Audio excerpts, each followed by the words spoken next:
Hi everyone, I am Tara and I would like to welcome you all back to my channel, Spirit Mother Teachings of Going Within. I'm back today to talk about another very sensitive topic.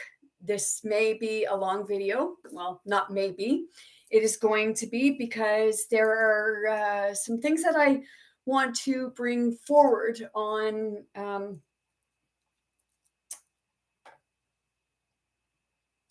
certain systems we're dealing with. And it's what are the three main governed systems? Okay, so we have communism, capitalism, and socialism. Okay, those are the topics I'm going to talk about today. They're very sensitive to a lot of people because everyone has a difference of opinion, and that's okay. I'm not here to judge. I'm just here to bring it all forward to kind of help people understand represents. So as I said, you take with this what you will and won't. I'm going to actually, as I do other times, just so people get an idea of what my channel is about.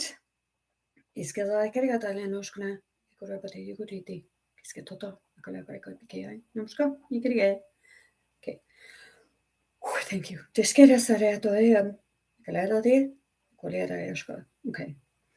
Okay, so I'm going to read again the description of my channel because some people may be new to my channel. And if you are, welcome. It's a matter of bearing with me. I'm going to be reading some material. I'm not the best of reader. Some things, I'm going to be learning myself as we go along. So I will be having like epiphanies. My body will probably react in different ways, what have you. That's kind of the way it is for me. And this is my description. I am Spirit Mother.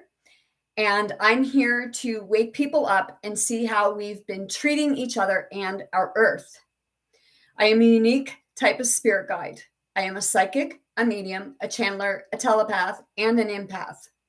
I also speak and sign different languages, which is the different light languages, all of which can be very intense at times. And it can be.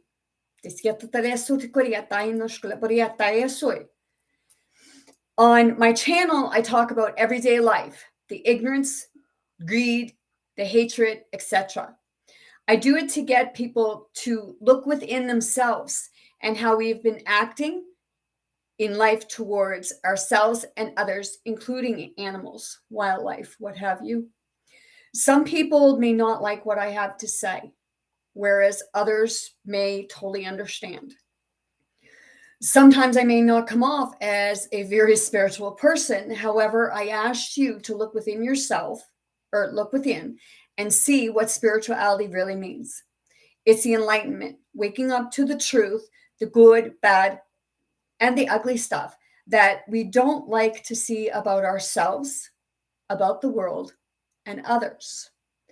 Sometimes we need a little tough love to be able to look within ourselves. I am inner conscience, Spirit Mother.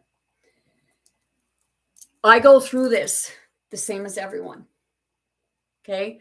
I'm learning the same as everyone. And I tell everyone I'm no exception to any of the stuff that we are going through.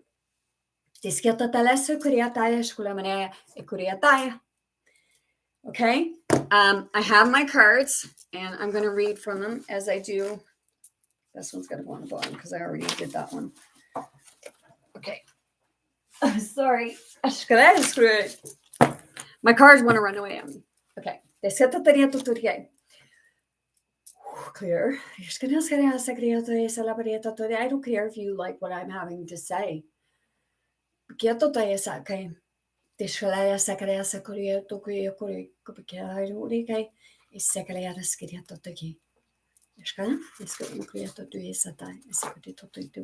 As I said before, this may pertain to what I'm talking about, and it may be just a message that needs to go out there to someone or what have you.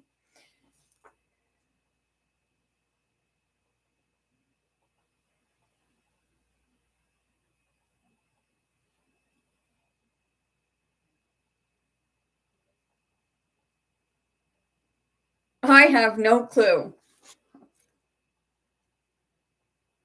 I think it's just one that is just...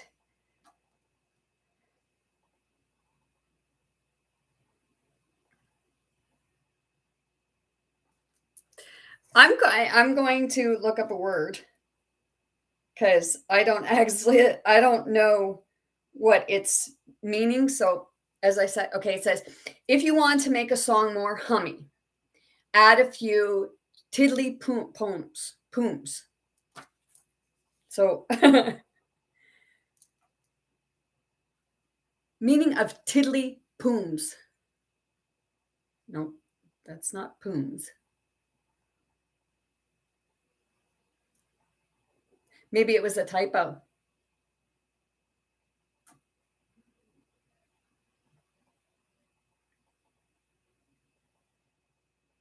Meaningless words to hum a tune or indicate a certain type of rhythm. Okay. I guess we're going to figure that out as we go. It's what the universe sent to me. So maybe it's just kind of something that I just got to go with. Yes. Okay. So the first one I'm going to talk about is communism. And communism, when I was looking at and what have you, it's more of a one-party system. Okay? It's state ownership. Everything owned by the government. It says about the people, but it's run by the government. Okay? So, oh crap. Okay, yeah. Yeah. We cannot say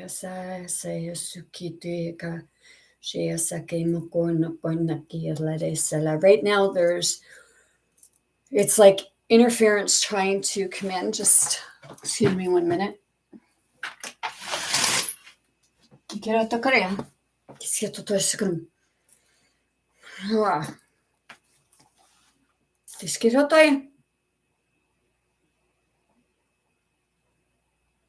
Right now I have energy that wants to shut me up.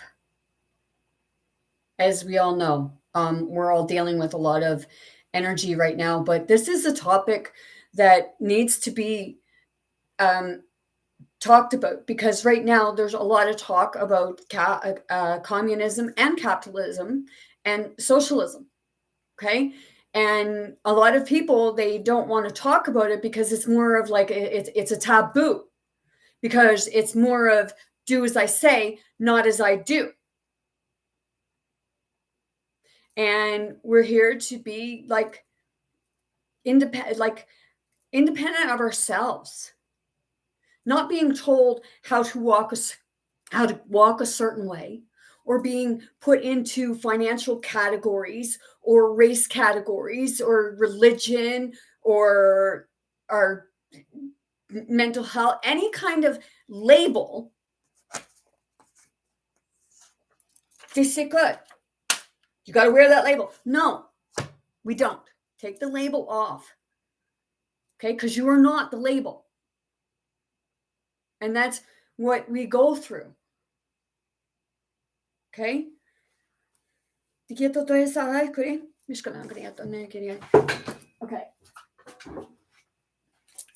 I was able to print this one off, and then my ink kind of ran out. Oh, crap. You're okay.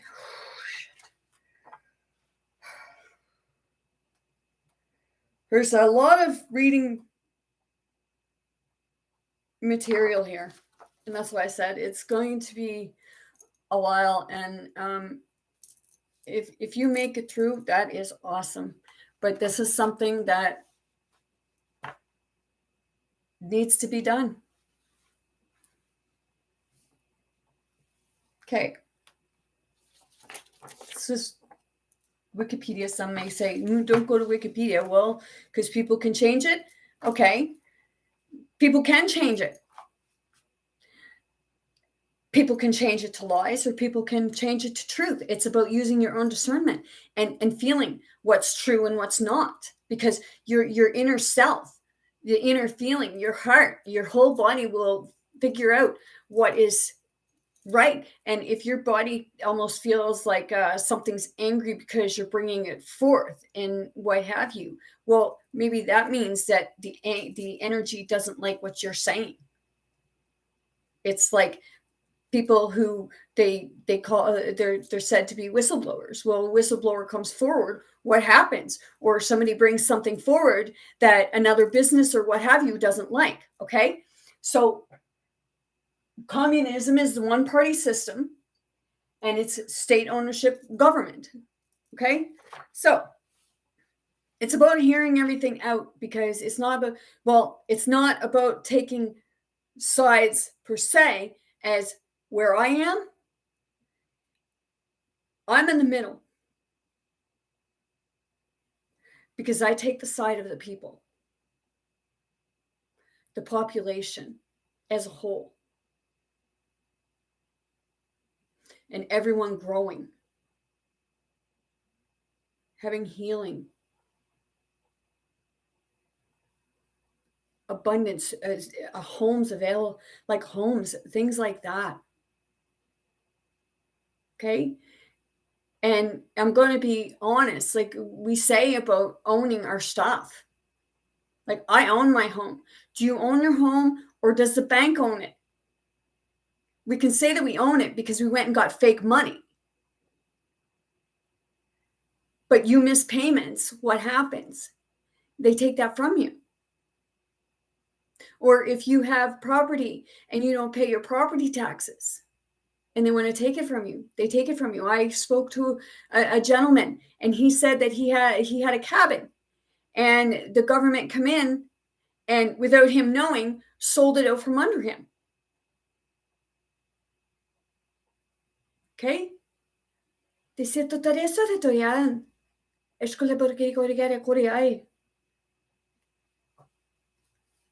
Okay? Communism. From Latin, okay, you don't have to do that. Common, universal. Okay? Is a left wing to far left socio-political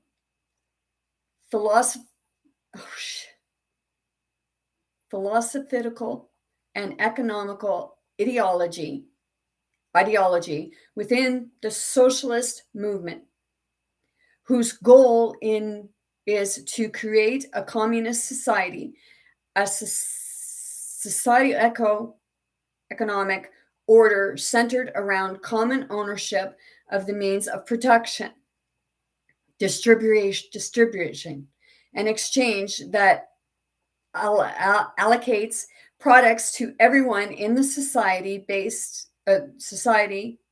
based known on need. Okay, based on need, to me, is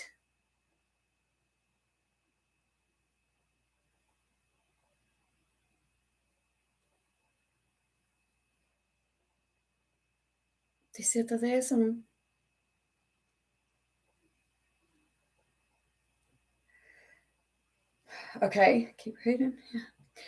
A communist society would entail the absence of private property and social classes, and ultimately money, and the state of nation or state or nation state.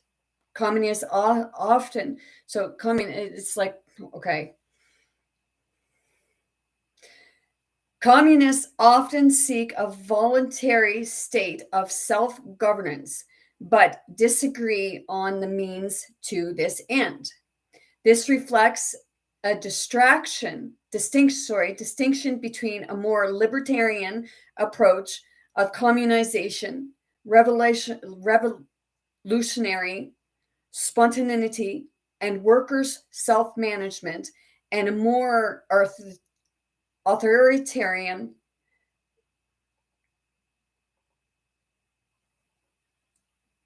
vanguardist or communist party driven approach through the development of socialist state, followed by the withering away of the state. As one of the main ideologies On the political spectrum, communism is placed the left wing alongside socialism, and communist parties are movements have been described as radical left or far left. Okay.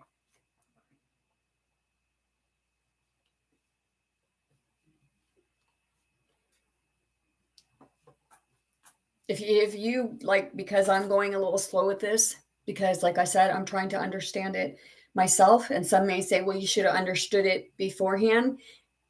It's like, no.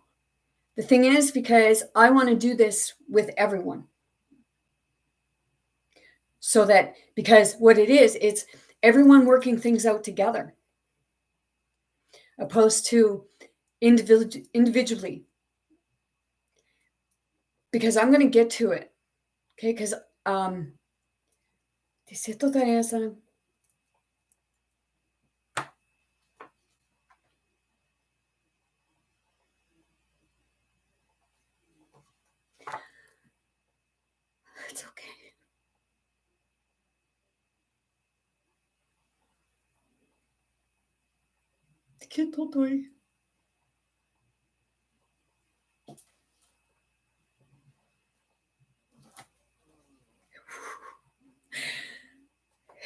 it's okay. Oh my goodness. Sorry. Like I said, some of these topics are really hard to do.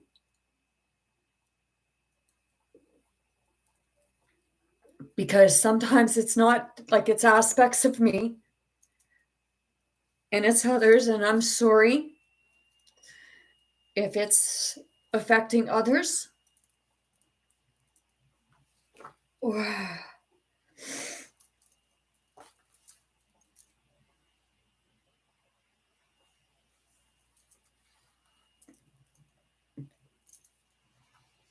shoot. Okay.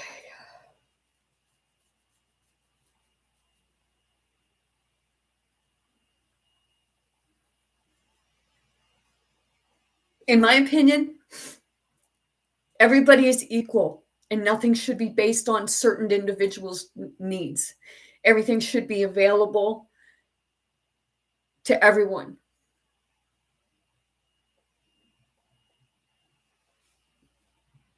Variants of communism have been developed throughout history, including anarchist communism, Marxist schools of thought, Marxist schools of thought and religion communism, among others. Communism, okay, to me, that's like, I had it.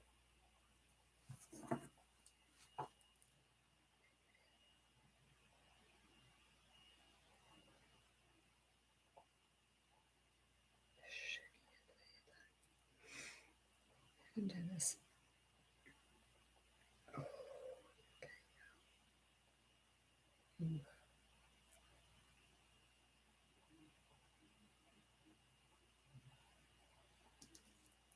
Bring it back.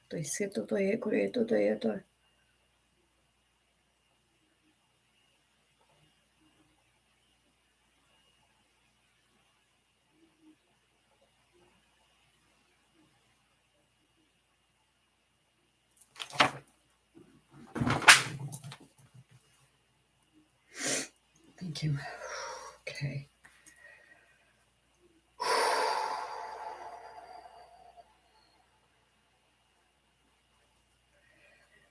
Okay.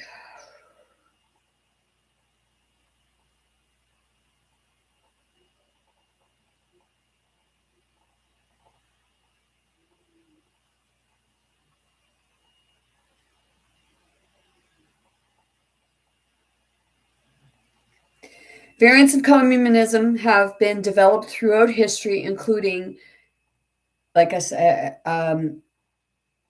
anarchist, anarchist, communism, okay, and religious communism, among others. Communism encompasses a variety of school of thought which broadly include Marxism's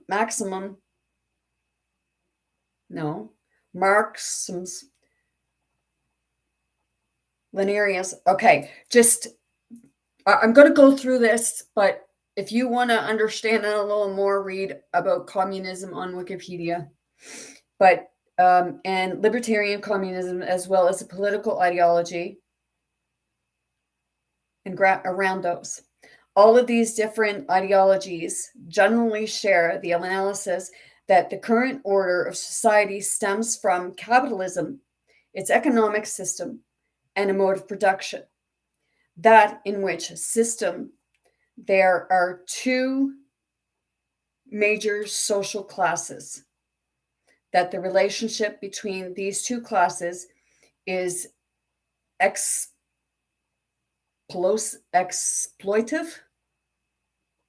and that this situation can only ultimately be resolved through a social revolution.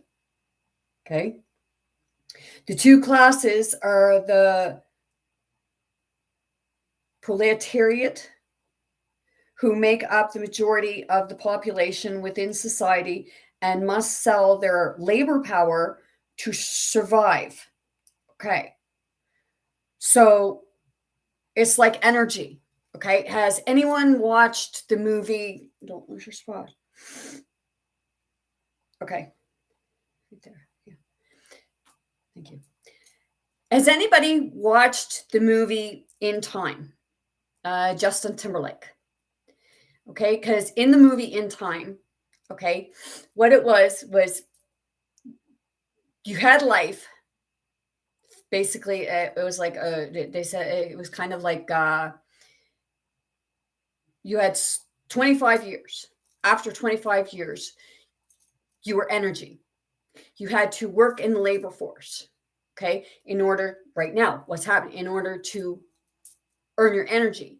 And if the numbers of the lifespan, like you get so many hours for your work, okay, it's not money, it's hours. Okay. Okay. Hours for your work. And whenever you want to go, like say you want it to pay for your lunch or you want to pay for your bills, well, it would be through your energy. Okay. The energy was used and they had the tap on the thing. Okay. You had to put your wrist through. Okay. It's energy. And I can tell you right now that we do have that because I have a video on my YouTube. Back, it was back in 2021. It was in June or July. It was more of one of my first videos that I put out. And I took, somehow I ended up like making my, the copper bracelet magnetized. And I took my tablet, this here, and I have a compass on it. And I took it. And I was tapping it wasn't moving, and I was tapping in and pushing through and what have you. And then all of a sudden, I was going like this. And every time I pushed like energy through my arm, it come through my wrist. They skip. And in time, in the movie In Time, okay, they have like the arm wrestle type thing. Okay. And they take, and it's like they connect and they twist. And it's sealing energy, siphoning the energy from each other.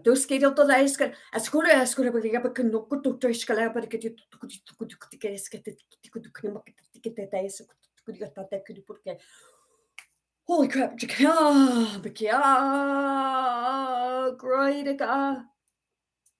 Whoa. Okay. You okay? Yep.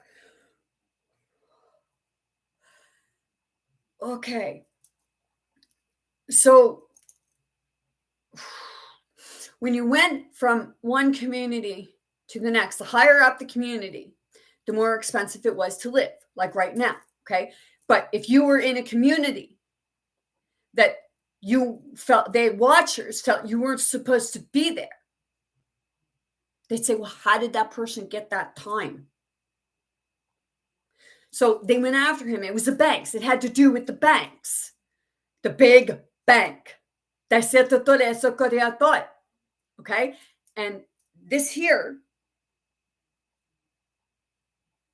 from something I read earlier, it says about like it's all owned.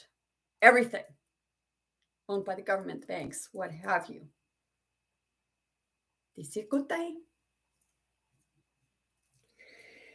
Okay. The two classes are survive. Okay. Ownership of production. According to the analysis, a communist revolution would put the working class in power. Okay. And in turn establish common ownership of property, the primary element in the transformation of society towards a communist mode of production. Okay.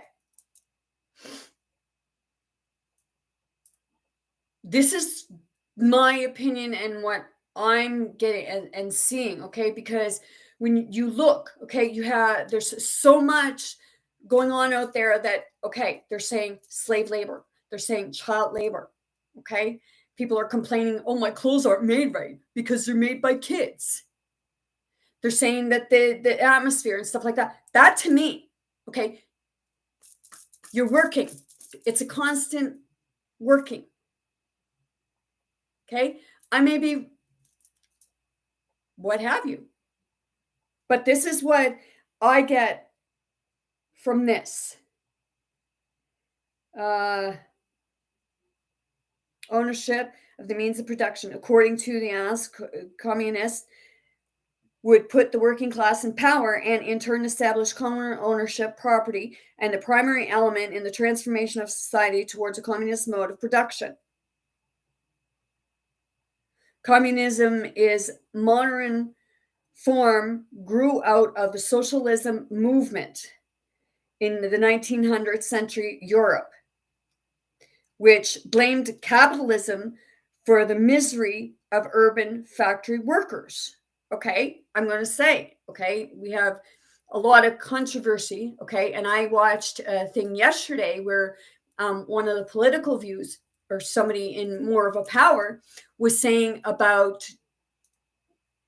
Trump being capitalism, being for capitalism, okay? And capitalism is the next thing on my list because that's a two-party system, okay? And I'll say it now. The two-party system rules with the private sector, okay?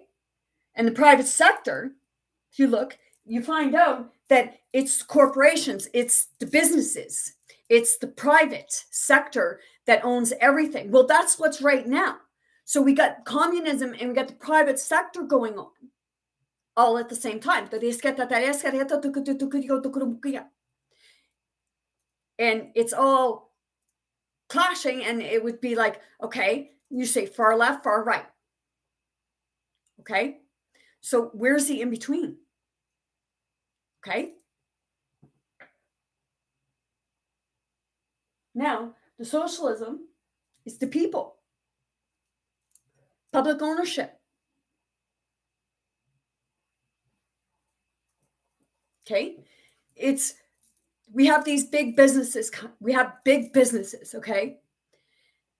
And they're all migrating into one huge corporation run by a certain amount of individuals. So it's putting out the little man. Whereas the little man should be saying, screw you,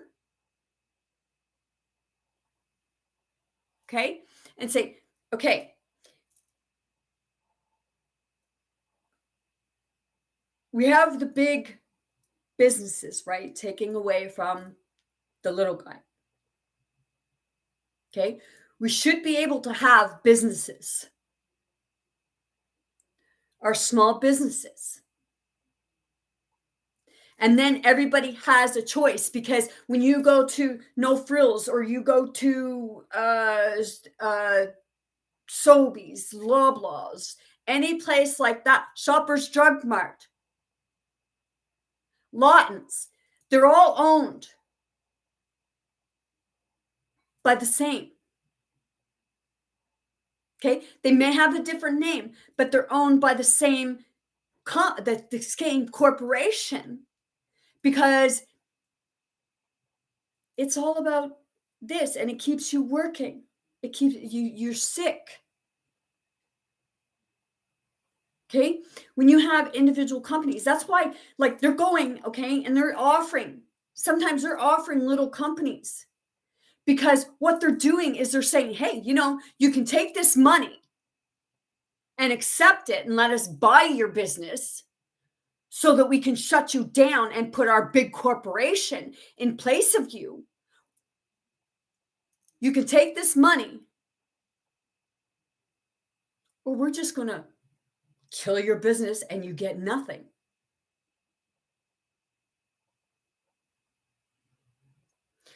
To me, when they say about the public sector, it means that each person has the ability to have a business and not worry about whether that business is going to be bought out by a big corporation and trailed down, and all the small communities that were once communities,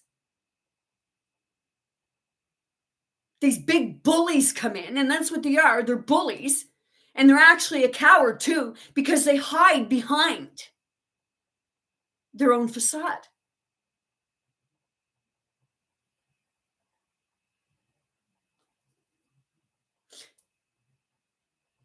If you're able to be bought,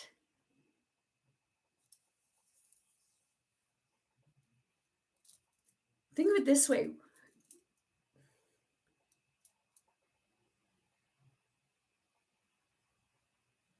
We think because we're one person, one business, what have you. It's a matter of, like, I don't know, like, a lot of people that really like going into a big box store. And if you do, well, that's all the power to you. But I would prefer supporting someone who worked hard to open their business. And I'm not talking about having government grants and stuff like that. I'm talking about someone that did their work and made it themselves.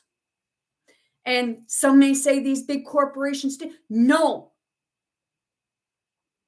the majority of them didn't.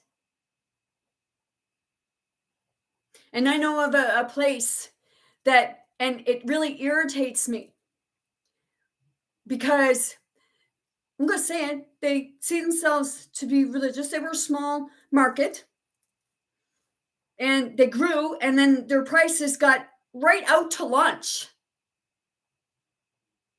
because what they ended up doing is they cater more towards the money. And that's what they're doing. This person even said that, oh, well, it's okay to use the orange, Agent Orange on the stuff. I learned it in school. There's nothing wrong with that. It's friggin' poison. So because you want to have shit piles of money,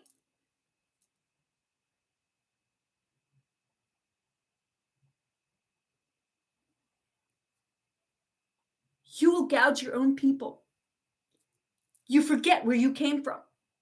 You forget where you started. If you come from money and you had somebody give you the money to make to open your business,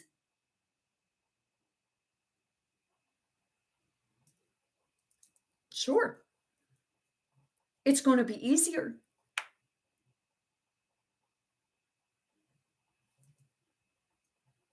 But it's having a community back. And it's not about a government owning it or corporations owning it, a private sector. The private sector is already freaking over the little people. That's why they're so wealthy.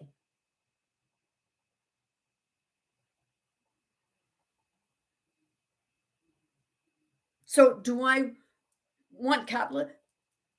No, because when you have a sector, that's socialism is more of a democracy because it's more in the middle.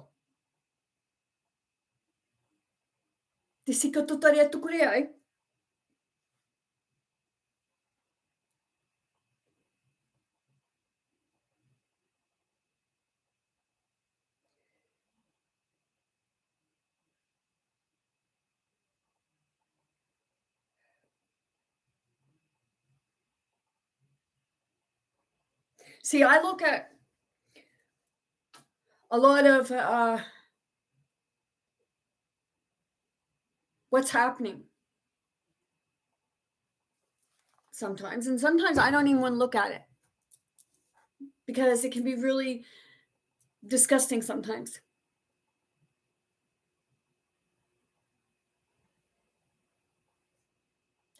It's like right now, for for somebody to go out and get a small business, they got to go through hoopty laws because there's so many of these big corporations.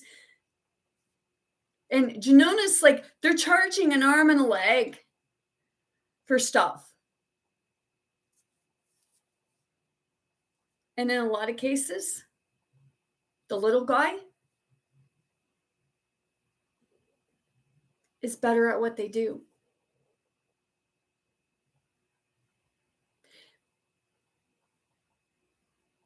Big corporations, they go after the money.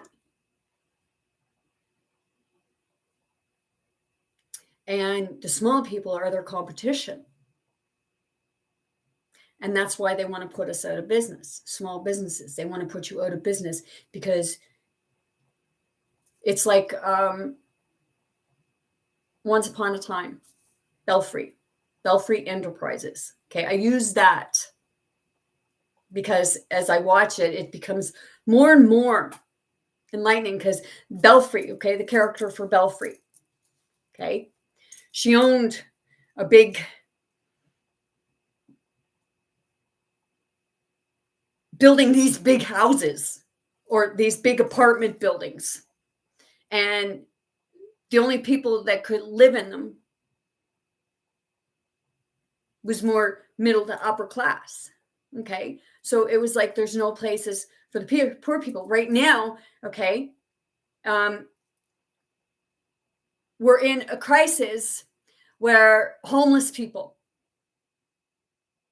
okay, homeless people, they have no place to live. So apparently, the government is buying or renting a number of rooms in hotels for people, homeless people, to go. Okay. Which it makes no sense whatsoever to me. If you go buy a hotel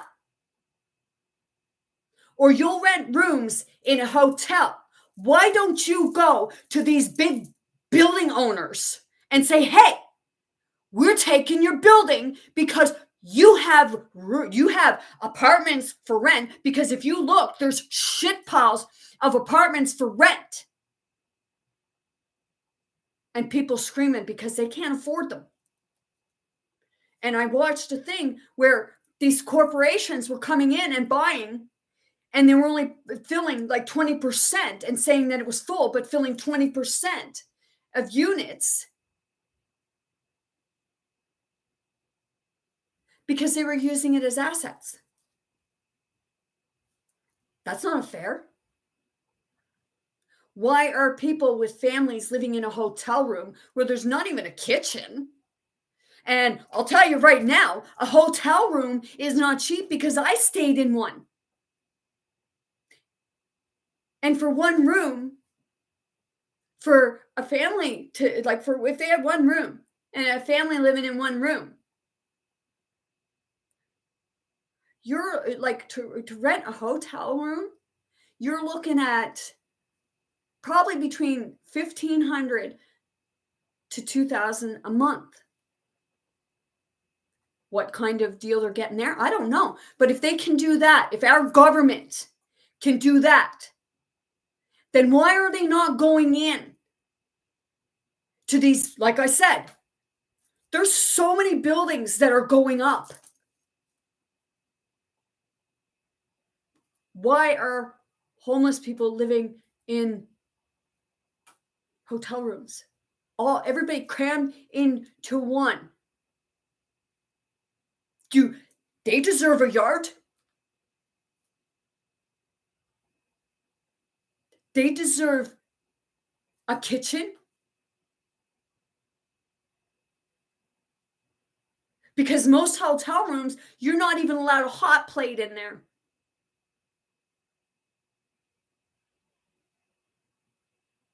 And some hotel rooms, if they might put a fridge in there,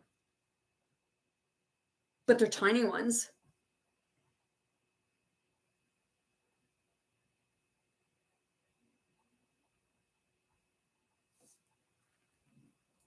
There's so much crap going on where, like, they're saying, oh, well, like, the people own and what have the people right now, they own jack shit. And do you not know, like, realize that you pay? You're their employer, but they're making it out like you work for them.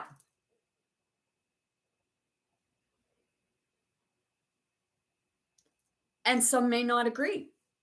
Some may agree. Some may not understand what I'm saying. Some may understand.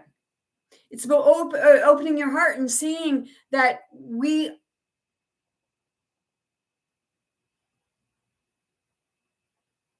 as a population are the rightful heirs.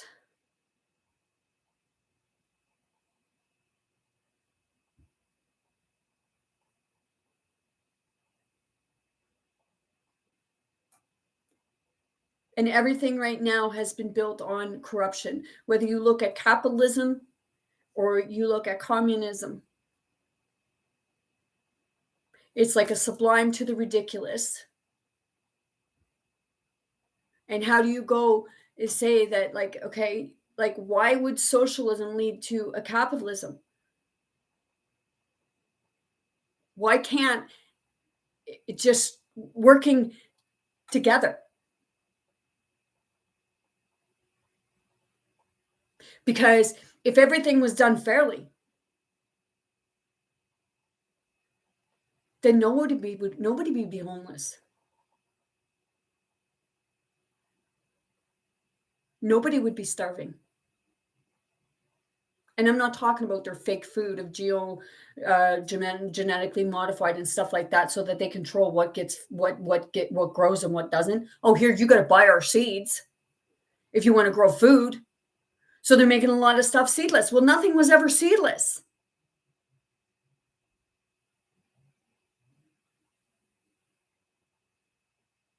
And then we look at each other and we fight and bicker and go on and we say about this and that and this and that. Well, we're the reason why it is the way it is, because we're just ignoring it.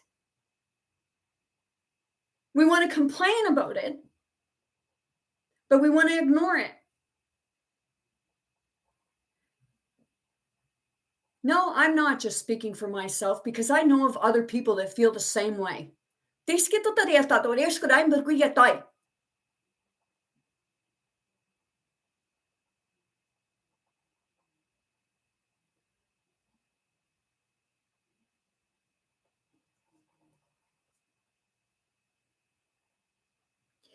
It's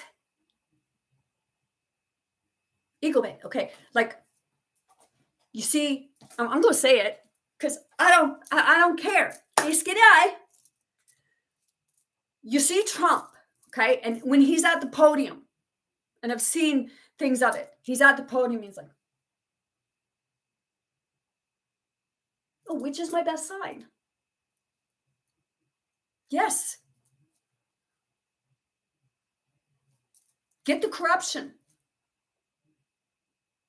But don't have all the ownership being with these corporations and businesses and what have you, because here, I'm here to tell you, I know that you have a big business yourself. So you're saying, oh, well, we're exceptions to the rule. We get to run everything because we got this. You have no choice but to come to us.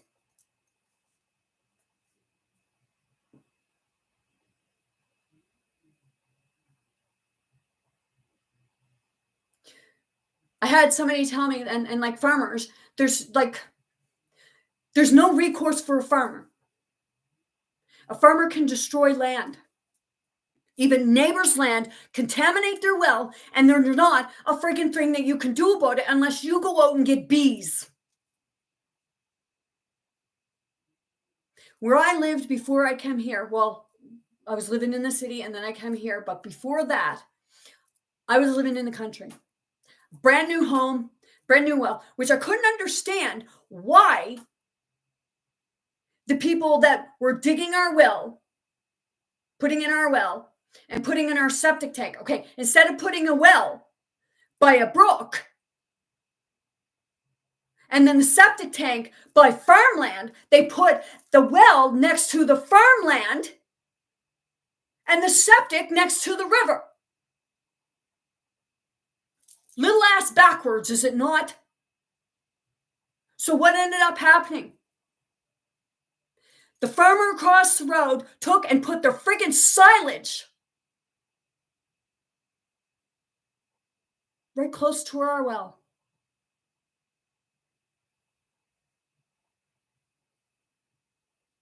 And before that, they had a pig farm up the road. They contaminated people's wells then.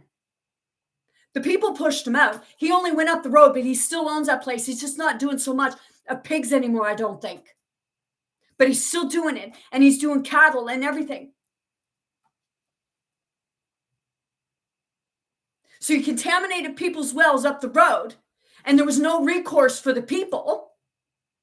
And then he moved down the road, and there was 3 of us living around there. 3 homes living around there. And all three wells got contaminated. People are hauling water. They're hauling water. Where we were living, they put the silage right on top, and it wasn't so bad. Before they put that, our well was fine. We had to use the softeners and everything like that. We had to filter our water through a filtration system.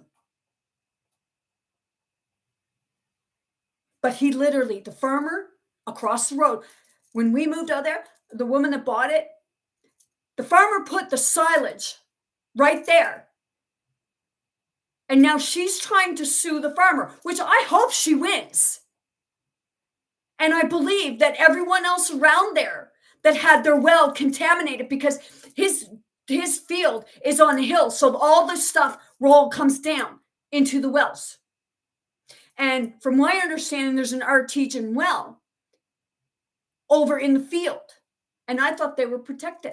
I thought our rivers and that were protected. Meanwhile, this person's and they're friggin' killing the land. They're putting stuff on it to friggin' literally kill the land. They even admit it to killing bald eagles because they were eating their chickens.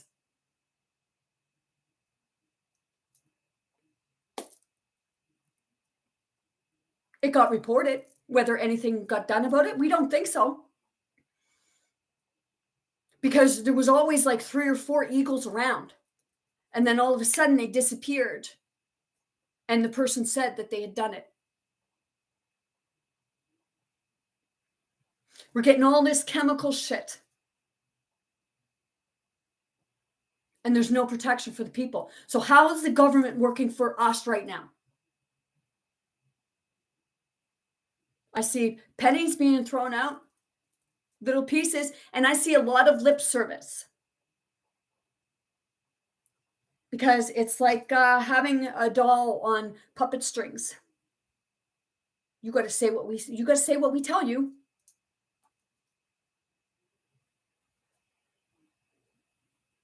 We're talking about the environment. You go, okay.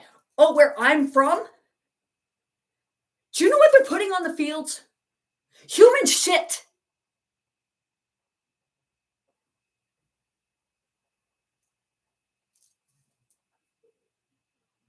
And then you get these sludge.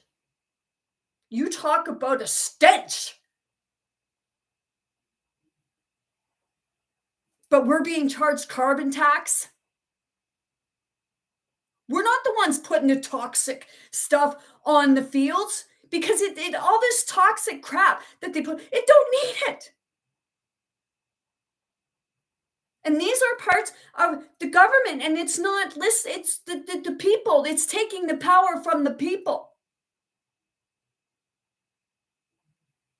And some people say, well, that's your opinion. Well, yeah, it is my opinion, but it's not just mine. It's the opinion of others. And if you're still asleep, well, that's your problem.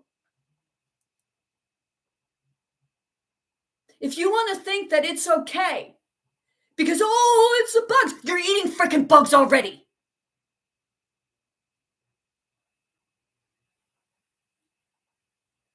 The bugs are part of the ecosystem. Each thing has a purpose. And they say, well, it's eating the crops, it's eating the crops. Okay, do you ever think, is it that it's eating the crops, or have we been putting so much crap on it?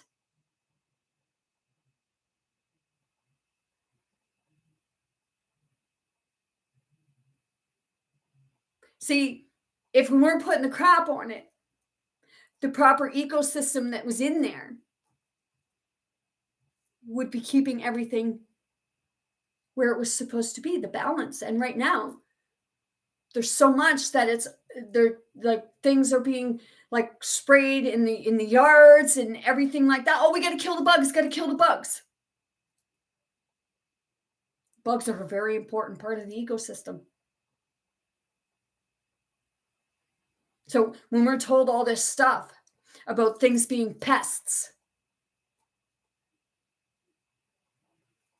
well, the reason why they're pests is because they're being forced away from their natural habitats, or they're being brought, and then they're being brought from somewhere, and it's all what have you. Commercial airplanes. Those are like, that's dinosaur equipment, whether you want to believe that or not. How much change has gone with an airplane in the past? Well, I would have to say the past 70 years, not much. And it's because it's all being hidden. The people own the stuff, but they don't own it. We're just put in an illusion.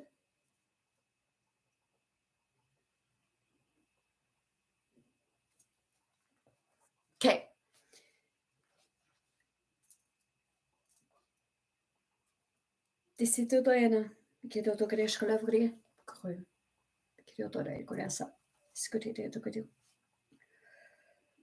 Okay.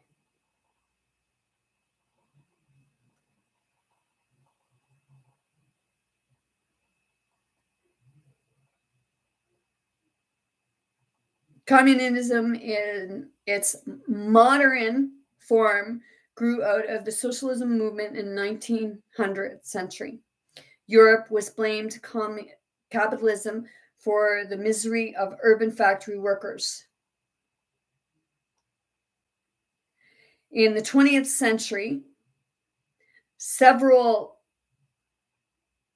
sustainability communist governments is supposing Maximus, I don't know the last name, Leninism, and his variants came into power. First in the Soviet Union of the Russian Revolution of 1917, and then in portion of Eastern Europe, Asia, and a few other regions after World War II. As one of the many types of socialism, communism became the dominant political tendency along with social democracy within the internal socialist movement by the early 1920s. During most of the 20th century, around 1/3 of the world's population lived under communist government. These governments, which have been characterized by other leftists and socialists, are characterized by one-party rule, by a communist party, the rejection of private property and capitalism, state control of economic activity and mass media, restrictions on freedom of religion, and suppression of opposition and deceit. With the dissolution of the Soviet Union in 1921, dissolution of the Soviet Union in 1991, several previously communist governments rebuked or abolished communist rule altogether. Afterwards, only a small number of normally communist governments remained, which are China, Cuba, Laos, North Korea, and Vietnam. With the expectation of Korea, all of these states have started allowing more economic competition while maintaining one-party rule.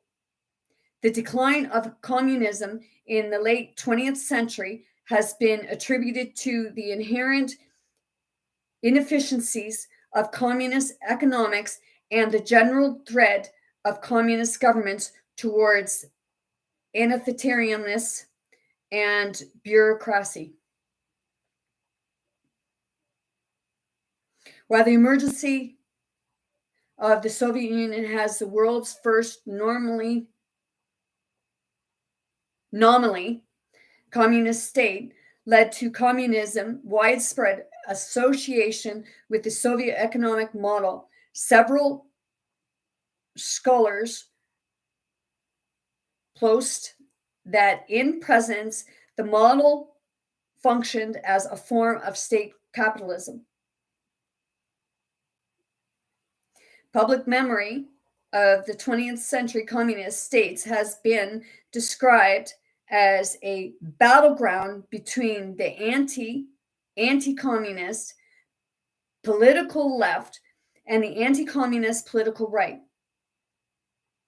Many authors have written about mass killings under communist regime and mortality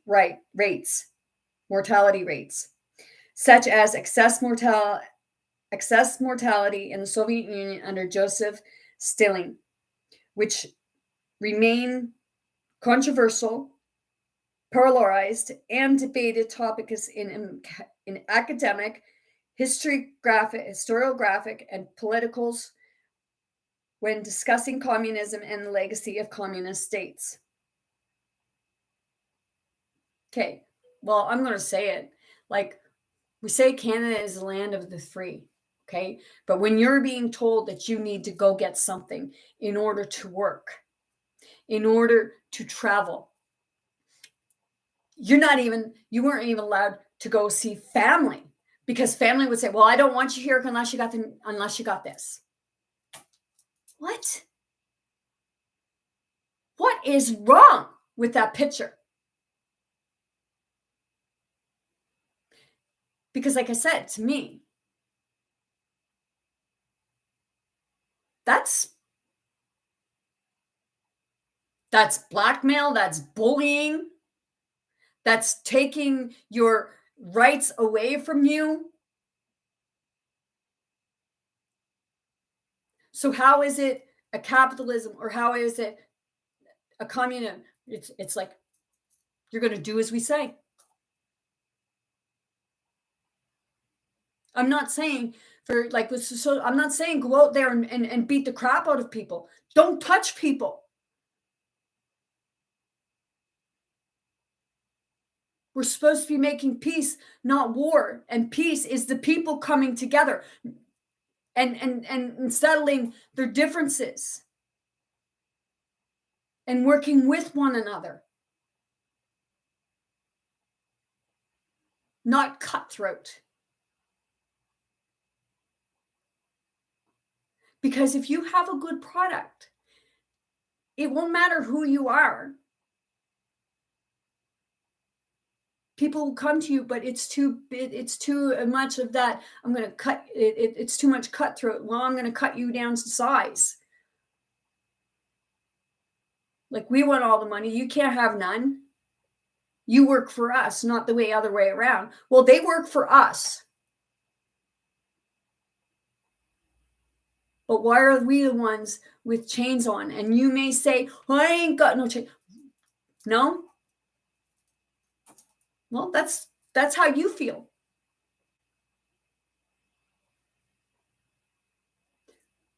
But in order for you to travel, did you get this?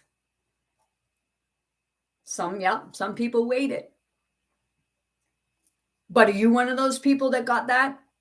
Are you one of those people who got the needle in order to have a job? Are you one of those people who didn't get it and lost your job? I know of people that told me that they were told that they had to get it because they were traveling. And that same person told me that they felt extremely different in the heart since then.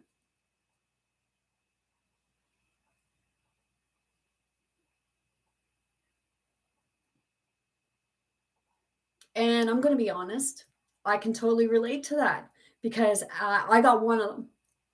Because I had somebody pushing and pushing and pushing and hollering and hollering and hollering because they were getting it because, oh, you better follow here. I'm going to puppet you. And because of the sector that they worked in. And then they were telling me, people were running around, oh, it's your patriotic duty, it's your patriotic. Screw you. Who are you to say what my patriotic duty is?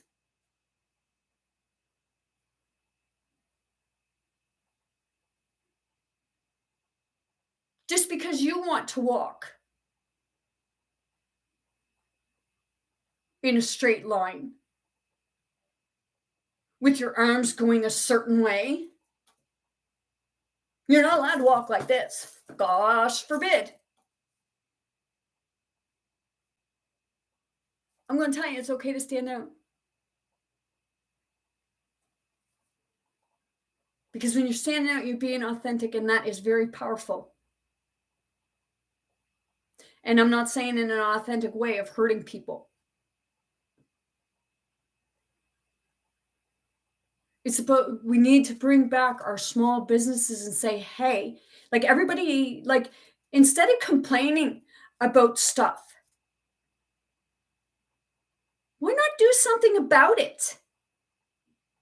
Instead of saying, oh, well, I can't do nothing about it. Well, why can't you?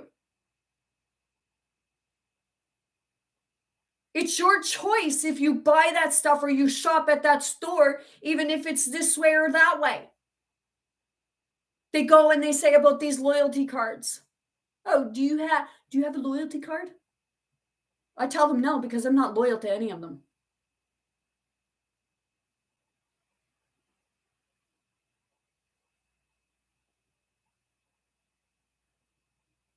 Why do we shop there? because it's the same way everybody else feels. But I would love, like, I'm not a gardener by far. I got house plants, but to be able to grow a garden, I don't have the first clue right now. But it's about like teaching others. Like I said, like this is stuff that should be taught in class, and like everybody, like in it. I get to socialism. It's about the people knowing their strengths and working in that strength, opposed to putting somebody in class. And I had somebody tell me that schools hurt your children more than they help them, because kids are full of energy. They're not meant to be sitting in a chair like this. Well, you gotta sit there, you gotta sit there. And then you get the class clown.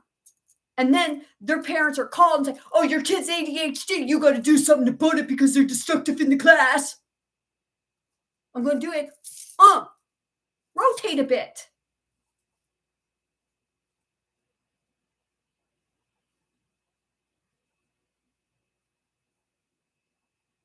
Kids are kids, and kids need to move around. And kids, if you're teaching them something that they have no interest in,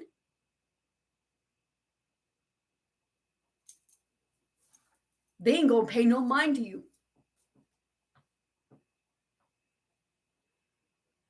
Because trying to force it on them ain't gonna help them. Ain't gonna help them like it anymore. It's about finding our own strength. And then a society, like the whole of the population working with each other and teaching each other. If you have the same strength as this person, teach the person that strength. It's not putting them into categories, because the world would be a whole lot more productive.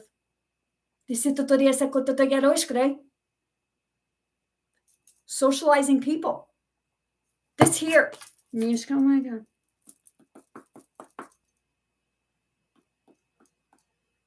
I'm doing a video, but hold on. Okay? Or somebody's having a conversation with you. It's like, hold on. Or somebody's sitting next to you. And instead of talking with the person, it's like,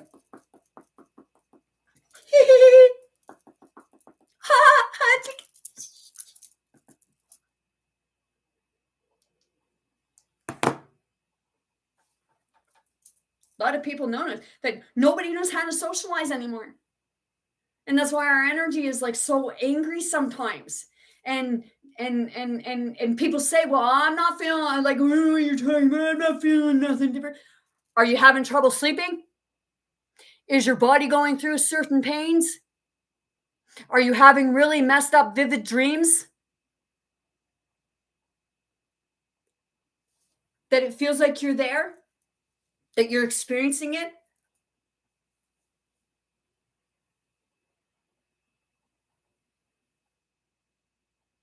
It's because an aspect of you is experiencing it. No matter where you are,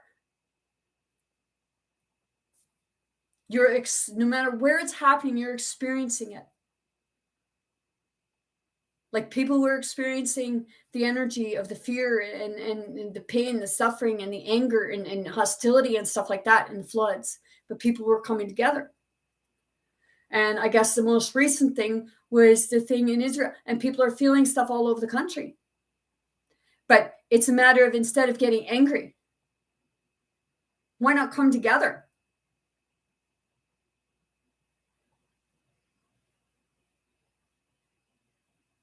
Today is Thanksgiving. And to me, it's a day to be together with family and saying what you're thankful for with each other.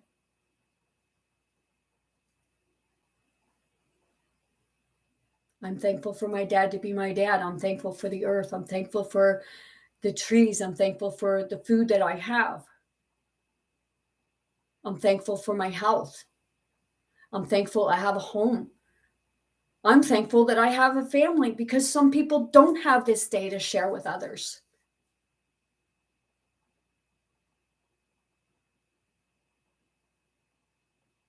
So it's about breaking bread with each other, putting aside your differences and seeing what each person contributes, what each person brings to the family instead of looking at something that you feel is like it's shitty or it's negative or what have you, or you just don't want to hear. Well, maybe they don't want to hear what you have to say. I know yesterday I was helping someone and someone else and we got on and it got on to these really touchy topics, and like I said before, it's like nobody wants to really sit and listen to each other because they just want, like, how can you hear each other when you're just yelling back and forth, and nobody wants to hear what each other's trying to say? Because if you really look at it, like I said, you're saying the same thing. It's like, do you hear yourself? When you have, okay, we have a leader. And my message to our leader is find your backbone and stop being the puppet. If someone has something against you, why not just tell the public and let it out? And then let the public figure out if they still want you there. But the only way is to break the chains, the sire, the father of the pain.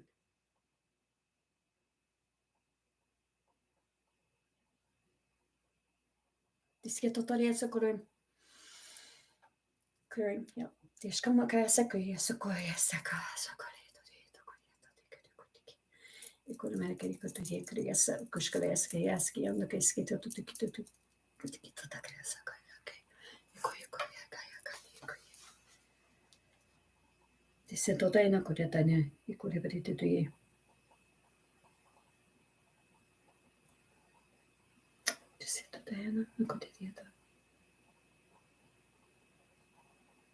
Okay. Communism and socialism. Since the 1840s, communism has usually been distinguished from socialism. The modern definition and usage of the latter would be settled by the 1860s, becoming predominant over alternative terms: association, Forderstem, cooperative, and mutualist, which had previously been used as synonyms. Instead, communists fell out of use during this period.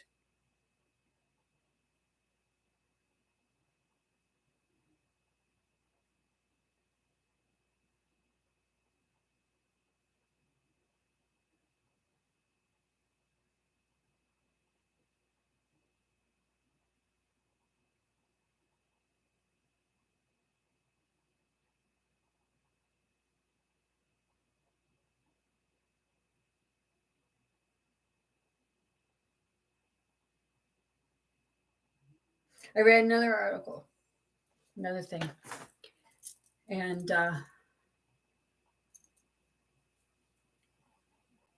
don't get into the biblical stuff or anything like that, but okay. A lot of people call him Jesus, but his actual name was Yeshua. And what was being told there was more of the people, because when you get the big businesses coming in,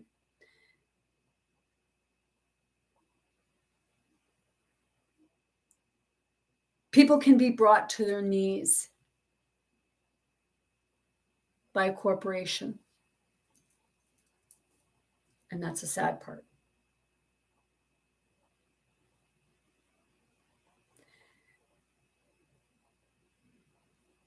When everyone has the same outlook, where they're thinking more about everyone as a whole, I notice that there are more and more people that are starting to figure out how to do natural remedies. And that is so cool. Because what that means is they're waking up. They're seeing where the control really lies.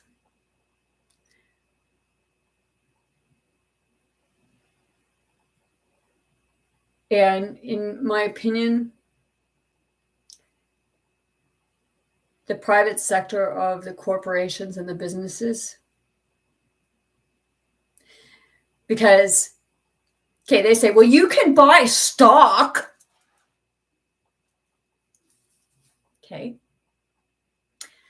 How many people that don't have a lot can buy stock, and how often does it really work for the people?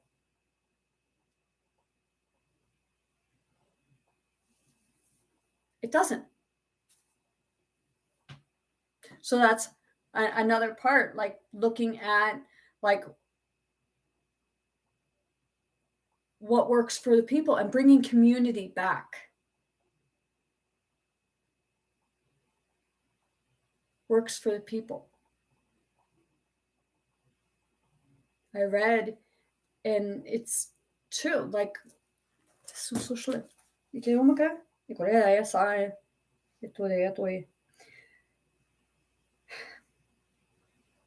everybody knows a lot of what capitalism and communism is. Okay, because capitalism, it's a two-party system, and that's what we're dealing with right now. And I had somebody tell me they need to get rid of the two-party system. They're against communism. They want to get rid of the two-party system, and they don't believe that socialism is the way. Okay, it's a little confusing.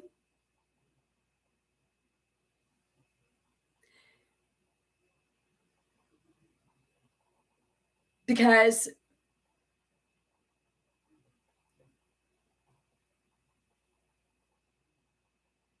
it's like, to me, this is how I feel about it. And everybody has their own what have you. But more of communism is, to me, I see more of big affiliations having more control.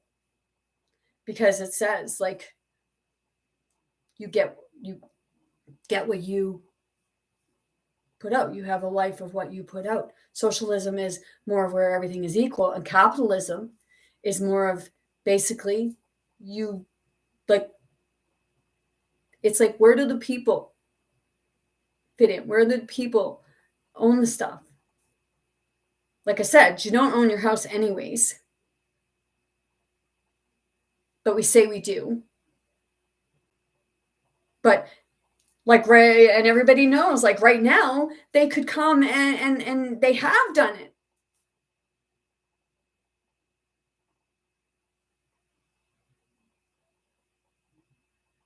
They've screwed people's livelihoods. I know where I'm living right now, this was a thriving community, an extremely thriving community, until the government brought the military in. And then the property got left in shambles. And the people were left out to hang. I walk around and I see all this stuff, the debris, the crap that was left behind, the contaminations.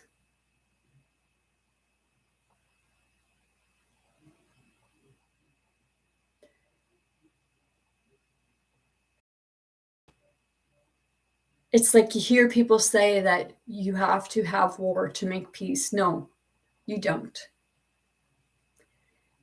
Because war is profitable. Because it creates anxiety.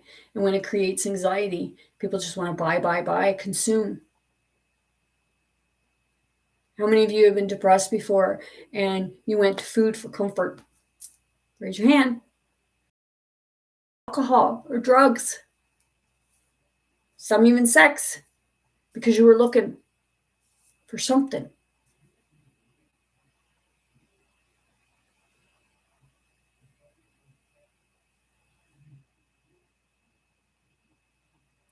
I just feel a lot of people relating to this right now.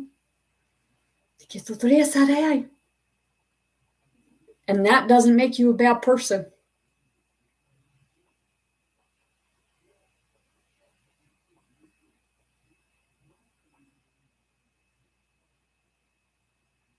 And it doesn't make you a sinner.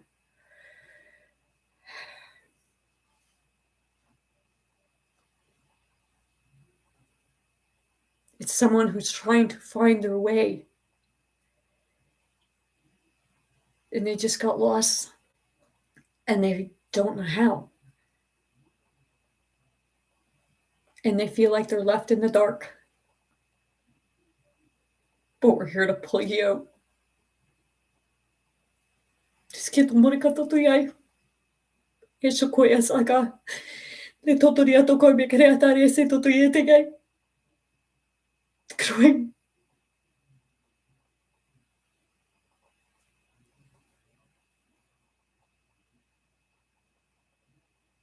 Yeshua was wanting the people to come together, working together, without the stealing, without the pain and suffering, to see things for what it really is, and coming back to family.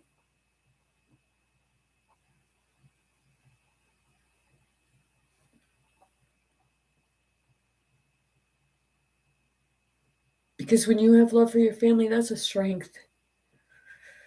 And they try to use it as their weakness. So they divide you. They divide us. Because like I said, they take and they put a label on you. And oh, you're poor, you're going to stay poor.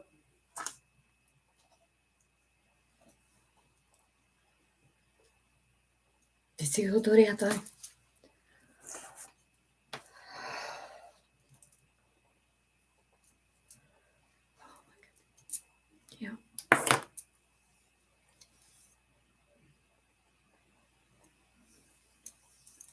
And you know,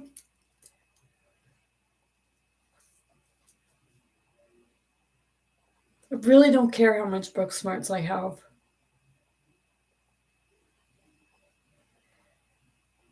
Because book smarts aren't the wisdom.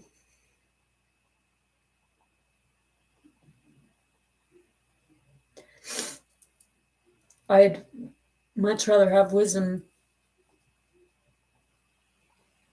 over the intelligence of, oh, I know this and I know that, and or the ability to read a book all the time. Because reading, like, I don't like reading.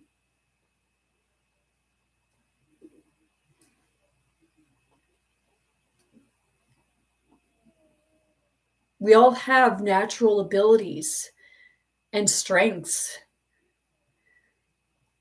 And that's where the focus needs to be, on our strengths. Instead of thinking because somebody says, oh, well, we want you to be this or we want you to be that. No, you got to change your decision, because there's no money in that.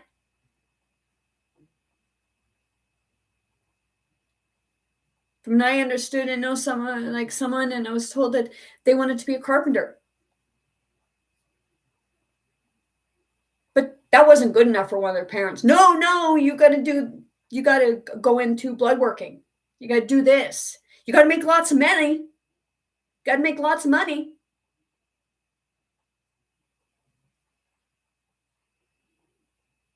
We're led to believe that that's what it is. Because people may say that money makes them happy. No, it just makes you feel like you're in power. Like you got power over other people.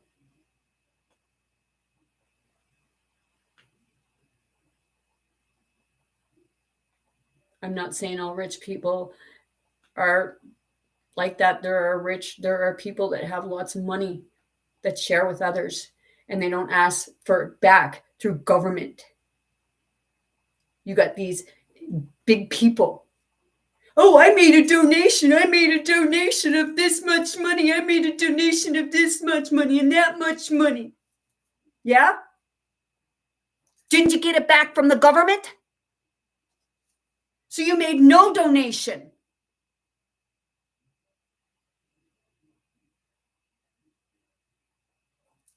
They put us with carbon taxes. Meanwhile, like I said before, they're out flying their private jets to go to lunch at the other end of the country. And they're the same ones that are screaming about climate change. But see, we're too busy seeing them as our idols. Oh, look, he's so cute. Or, oh, look at the car. Or, I said it before, the movie Cable Guy. Okay, if you watch the end of it, okay, he doesn't have an identity because he's like this in front of the TV when he's a kid. So then he doesn't even more or less know who he is as a person, his identity. So he becomes very clingy. It's like it's like when you have an autistic person. Okay, they want to be liked by everybody. Okay, I know a couple autistic people. Do you love me? Do you like me? Okay, because they want to have that bond. Because they're kind of lost in their own identity and their own feelings. It's all scattered in some ways. I'm not speaking for them all, but it is, you can bring that person out of that. But there's so much stuff out there that says, oh no, there's stuff like that for the rest of it. No, they're not. A system wants to tell they are because they're making money off them.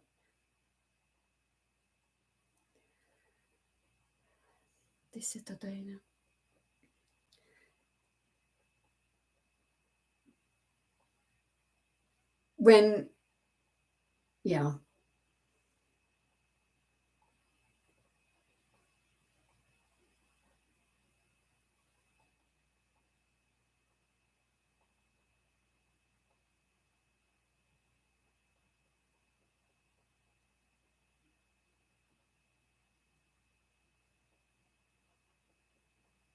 Crap.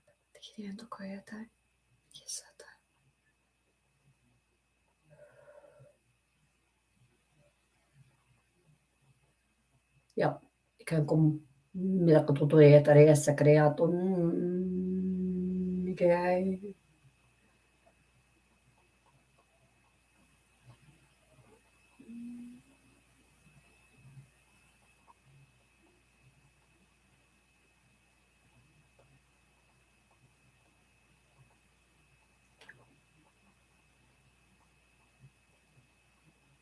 but having things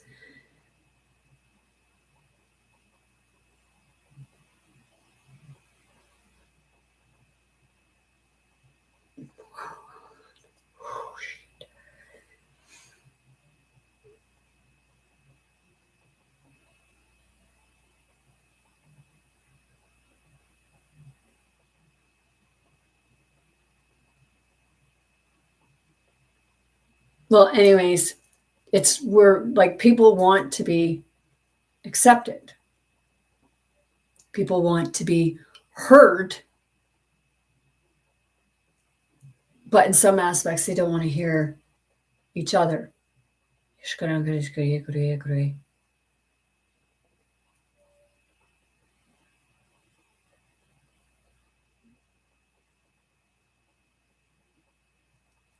Okay, I'm going to read about socialism so I can bring myself back, because right now it was like an interference.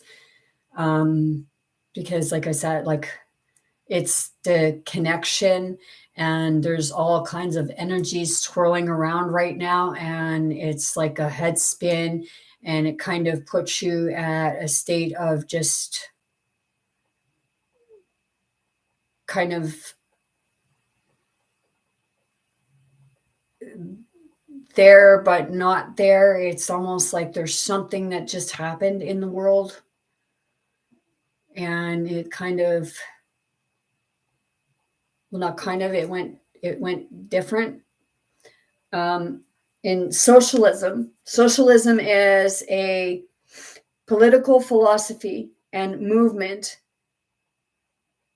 encompassing a wide range of economic and social systems. Okay, economic and social systems. What I was just talking about. Oh, and the farmland and what have you. Oh, yes, and I was talking about the planes, and we're being charged for carbon tax, and they're off doing this stuff, and they have the idols. And I was talking about the cable guy where he wanted to be loved and what have you. And then at the end of the movie, what he ended up doing was kidnapping the man's fiance. And the fiance, the man followed him and the fiance to a tower, a TV tower, a big dish. And he ended up jumping off and saying, "Kill the babysitter." Okay. People watch a lot, we're watching a lot of TV. Okay. So when he jumped off and killed the babysitter, what was on the TV was the part of, it was supposed to be two twin brothers, and it was a trial because one of the twin brothers killed the other one for one reason or another. Okay. So it was kill the babysitter. And then when we were in COVID, I'm going to say it, but it's actually corona, meaning the outer layer of the sun, and the sun is sending off the solar flares, and that's why you're getting sick. It's the plasma particles in the air. And some people, their bodies can handle it, and other people, their bodies can't. So when he jumped off, well, in COVID, what was going on then? Wasn't it the Johnny Depp and his ex-wife's trial thing, divorce trial going on? And everybody was glued to it. I know one person who, they talked to me about it. They talked to me about it, and it's like, I don't care. Like, I really don't give a shit what's going on in an actor's life. That's their business. Like, were you even that involved in your own divorce? Like, did it go like that for you? It was a distraction. That's all it was. And like, that's up to them. Nobody should be laying a hand on anybody. But to have them as your idols, because they're characters. They play characters. So if they play characters, how do you know this was not another ploy character for publicity? A way to make money? Now you got some, they're going and they're creating their own TV shows and stuff like that. Because when COVID hit, when Corona hit, people were forced to stay home because it was causing a lot of frictional energy. Okay? So people were glued to that. And that's what the cable guy was getting at. So I use in time with regards to the system of, like, the labor system, that you're only going to live a long life if you're siphoning others' energy, which is wrong. And that's what's happening. They're putting people out there, and work is supposed to be, we're supposed to be having fun and enjoying what we do. And some would say, "Oh, well, no, work's not supposed to be fun." You're supposed to enjoy your job, yes.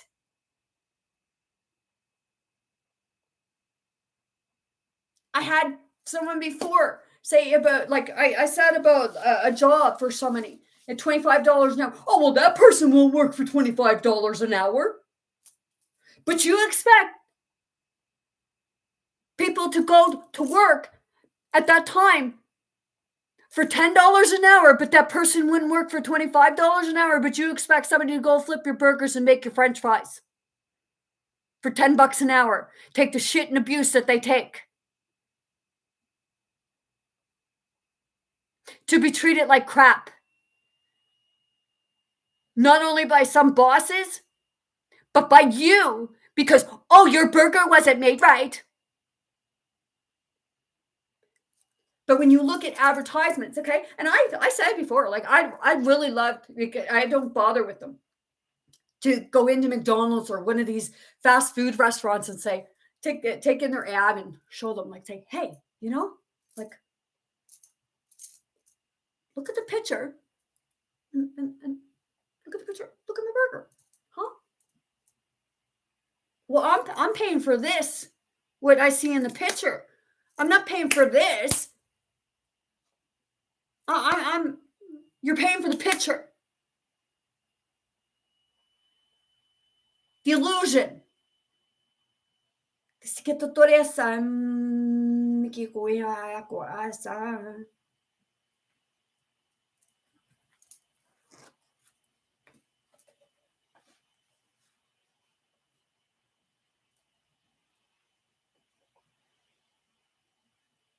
like, come on, news.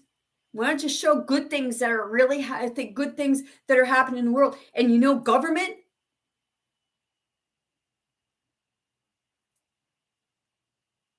why don't you take these places from these big corporations and say, hey, people, go live in them?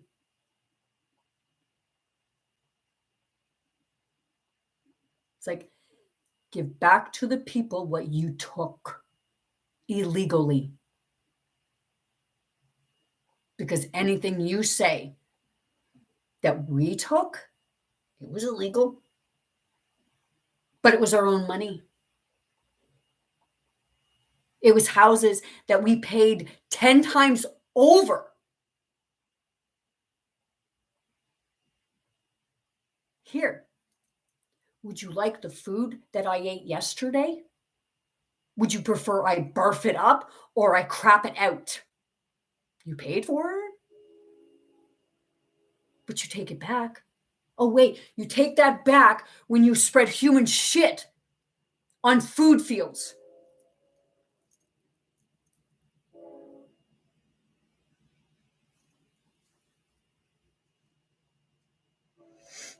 Socialism is a political philosophy, okay, and social systems which are characterized by social ownership of the means of production, as opposed to private ownership, social ownership, meaning everyone.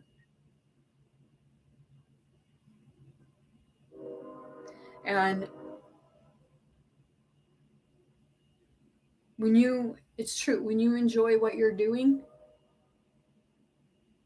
a day will go by faster. You will feel healthier, more awake, more aware, more time with family.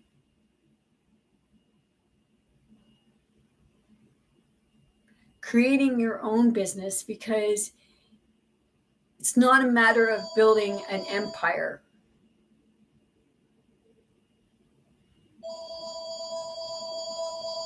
Because you are your empire.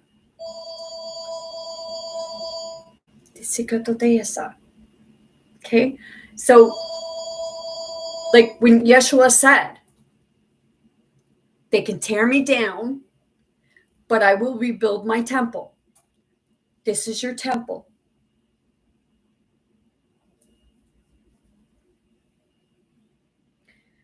As opposed to private ownership, which private ownership,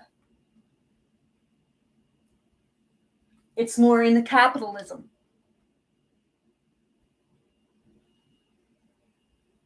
And in a government system, because they're saying, well, we own everything, but we'll say that you own, but you're going to work. You got to keep working. You can't have nothing.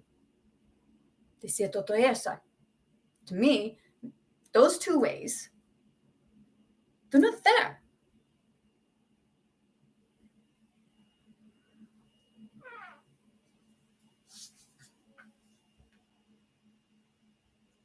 As a term, it describes the economic, political, and social theories and movements associated with the implementation of such systems. Social ownership can be public, community, collective, cooperative, or employee. While no single definition encapsulates the many types of socialism, social ownership is the one common element and is considered a left wing.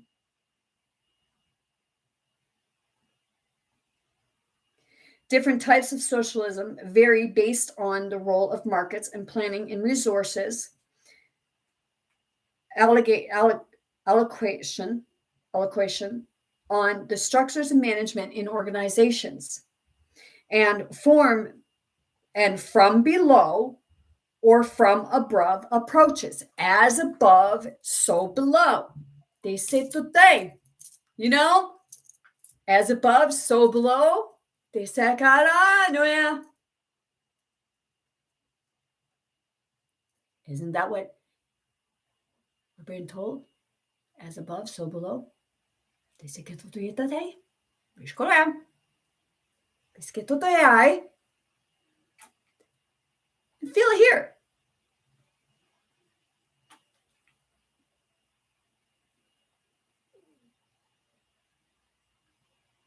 Approach with some socialists favoring a party state or technocratical driven approach. Socialists disagree on whether government, practicality, existing government is the correct vehicle for change.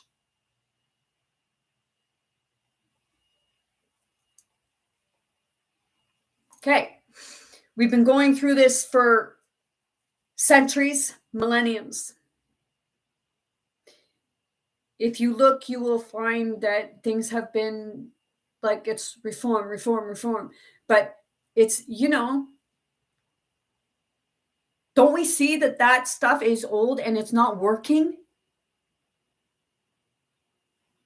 So it's talking with each other instead of yelling at each other, because a system has you distracted from looking at the overall picture of what was meant when Yeshua said the stuff that he said.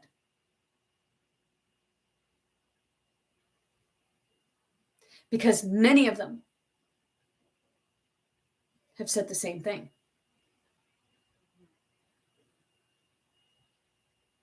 It was like a message. Okay? Because some people don't want to believe it. And it's like we are within God. God is within us. Okay? You could be like anywhere. How do you know that God is in front of you? Because God is the energy. It's everywhere. It's everything.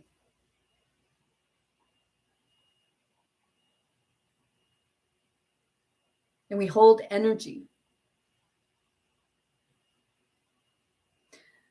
Some hold it easier than others. And sometimes, like when you're an empath, you have all the energy coming in. So with an empath, if they're around a group of people with high vibrational energy, you see them laughing and carry on, what have you. But when they're around a group of people who are about negativity and anger and hate and frustration and all that, you see them like this.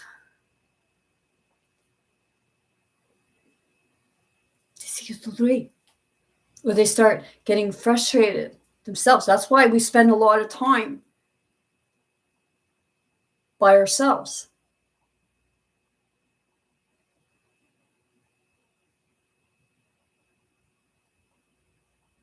I like being around people sometimes, and sometimes I just don't want to be around anyone.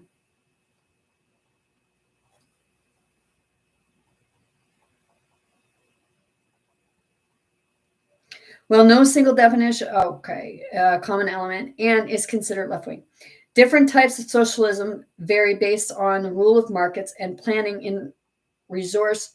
Oh crap. Okay, sorry. Socialist systems are divided into non-market and market forms. Non-market socialism substitutes factory or factor markets.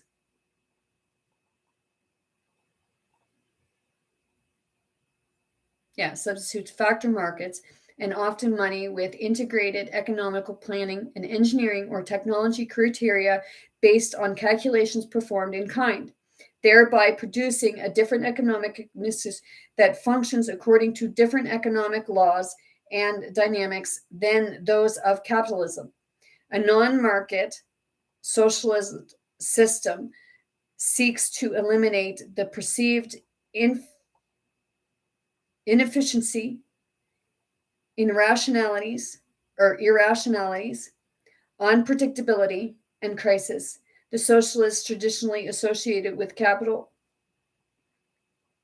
accumulation and the profit system in capitalism. Market spectrum retains the use of monetary prices, factor markets, and in some cases, the profit motive with respect to the operation of socially owned enterprises and the allocation of capital goods between them. Profits generated by these forms would be controlled directly by the workforce of each firm or accrue to society at large in the form of a social dividend. So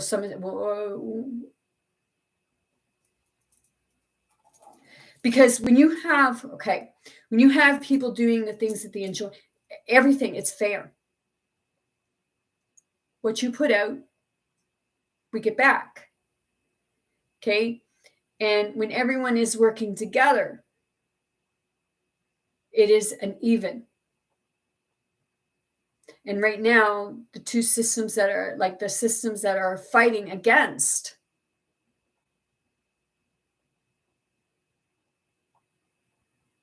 it's keeping from coming to the center. So if it's like this right now, and this is what we want. We want something that benefits the population as a whole, not just a group of people. And with regards to the person that said, oh, well, they're against communism and the two-party system has to change. Okay, so what they're saying is neither of those systems work. And then they say, well, socialism leads to communism. Well, it only leads there because people are bullied and manipulated. Another illusion is created.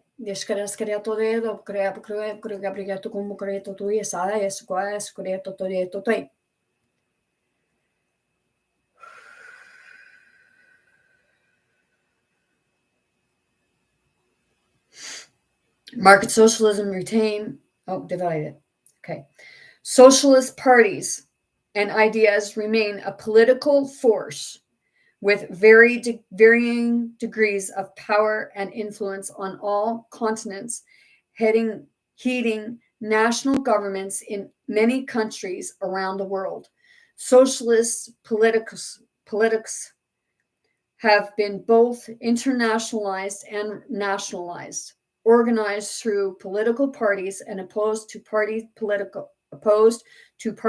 politics, at times overlapping with trade unions and at oftentimes independent and critical of them, and present in both industrialized and developing nations.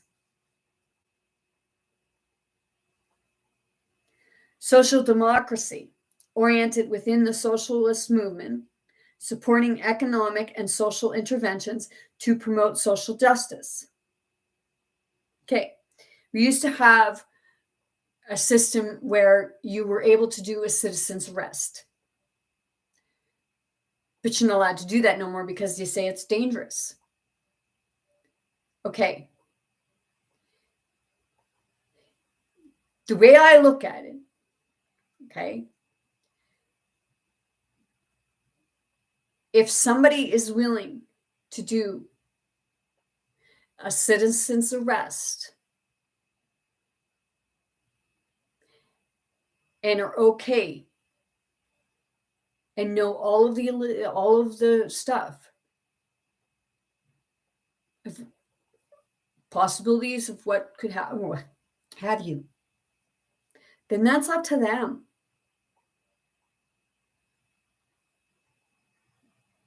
I'm not saying hurt the person, but it's more of like everybody needs healing in one way or another. And I know people think, oh, you always talk about healing. Well, that's what the world needs. Heal the world. Michael Jackson. We are the world. The group of people that sang it. And then Michael Jackson's song, Man in the Mirror. You want change? It's about the way we are. Instead of complaining about something, ask, well, what can I do to help change it? But sometimes we live in a mindset of like, well, it's not happening to me. No? But maybe it is happening to an aspect of yourself.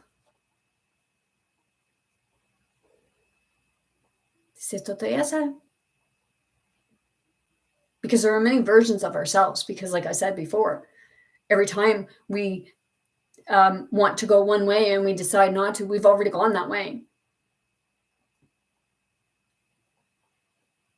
And we're here to bring ourselves back together.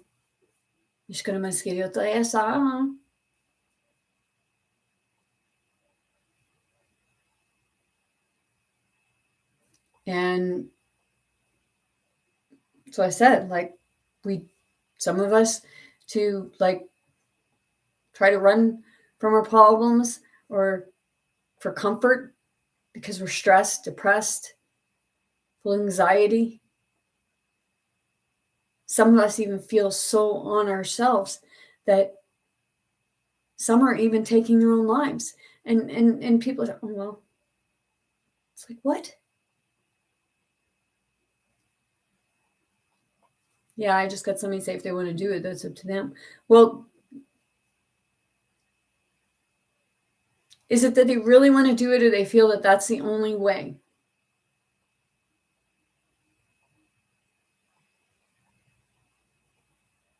If another way was offered to you, if you wanted to do that, and another way was offered to you where you would have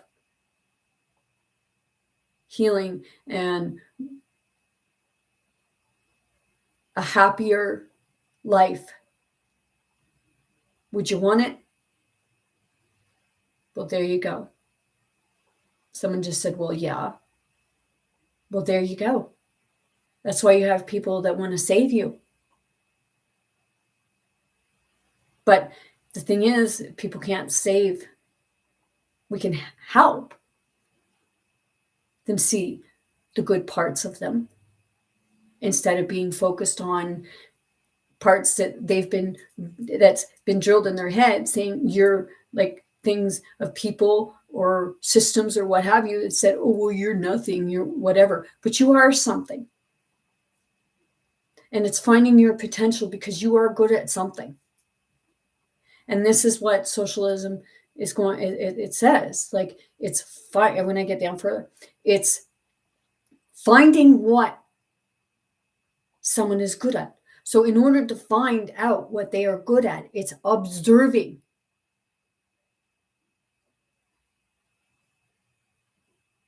It's seeing and saying like, hey, you're really good at that. Because what it is, it's their natural ability. It's something they know how to do and they enjoy doing.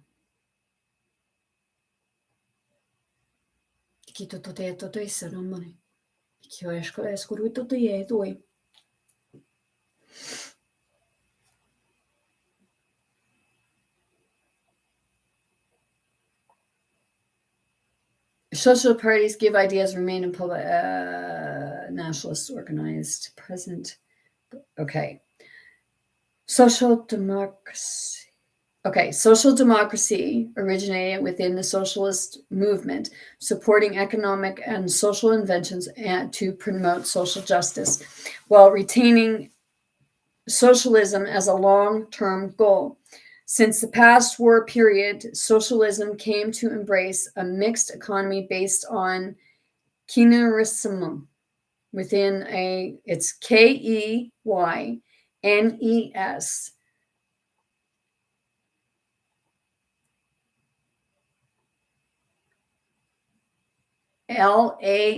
LANISM.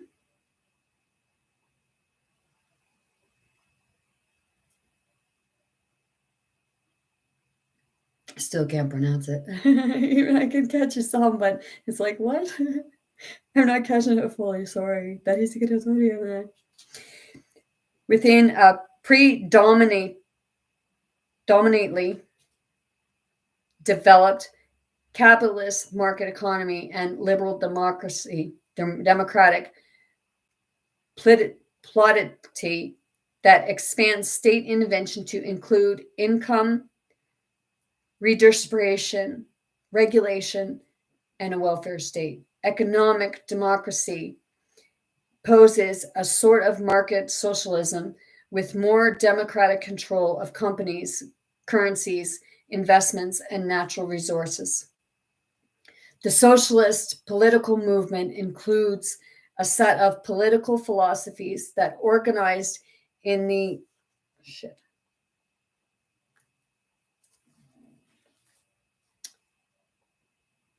just for you.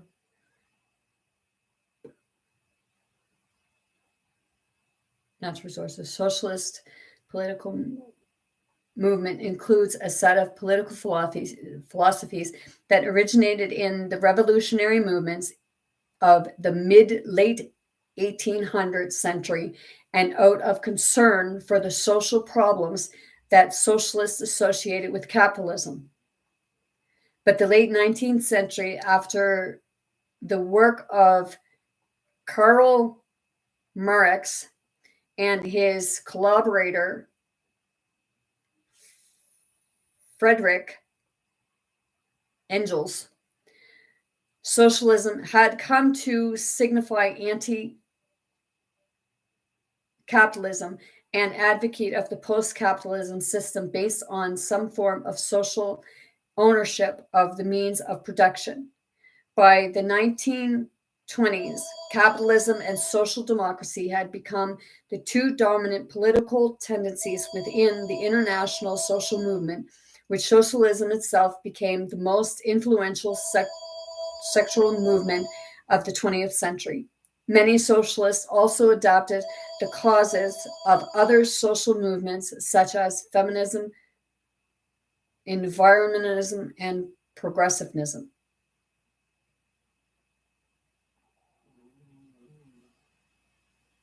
Okay.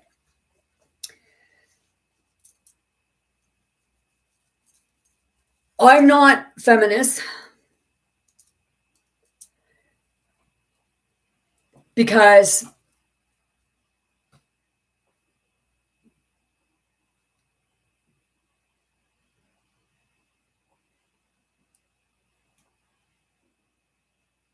it's okay.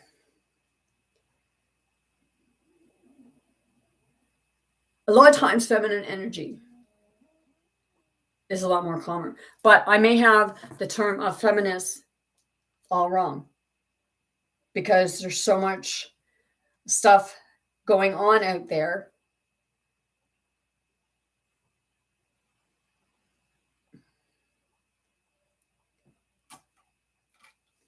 Meaning of feminism. Here's the definition of feminism: the advocacy of women's rights on the basis of the equality of the sexes. Okay. Now I know. Okay. So, what it's saying, okay? And if a woman can do a job a man can do in the same productivity, then what it's saying is that they should get paid the same. But in a lot of aspects right now, a woman is not getting paid the same as a man. So I do understand that aspect of it. Because if you're doing the same job, the same way, and the same amount of productivity, I totally agree. Because doesn't mean a woman can't do the job that a man can do, and it doesn't mean that a man can't do the job that a woman can do, and one job doesn't make one easier over the other.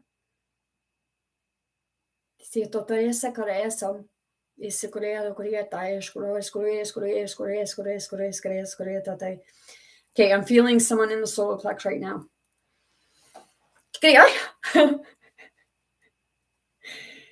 Okay, environmentalists. Okay, yes, we need to be looking at our environment. But I heard Stephen Greer, he said that he went to environmentalists that were all for the environment and stuff like that. And when he brought forth something that would help humanity and help the people, but there was no money involved, they didn't want to do it because there was no money involved. I might lose my job. Really?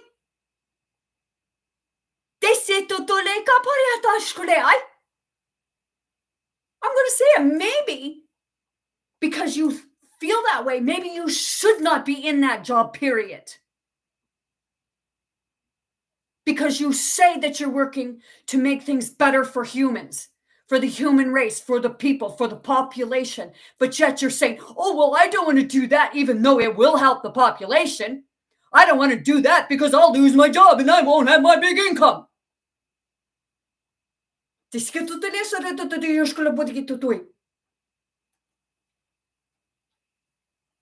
You might want to do some inner work and put yourself in that place where you have to rob Peter to pay Paul.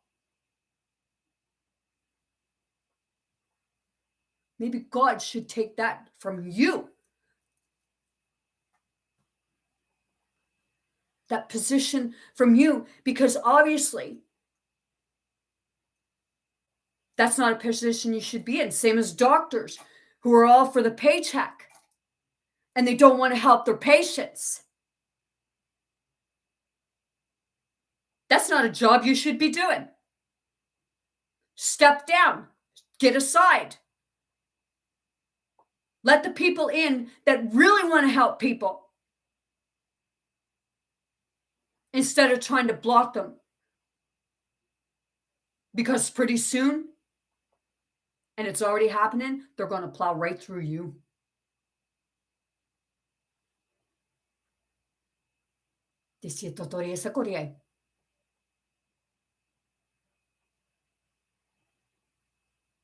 Am I judging you? No. Am I pissed off because of that way of thinking? Yes, I am.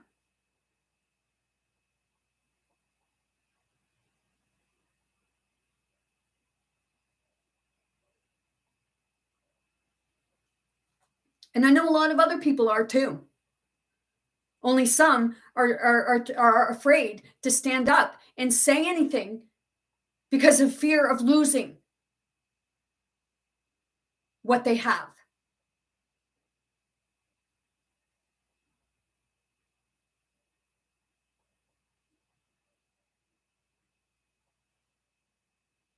So people like myself are the ones that are standing up.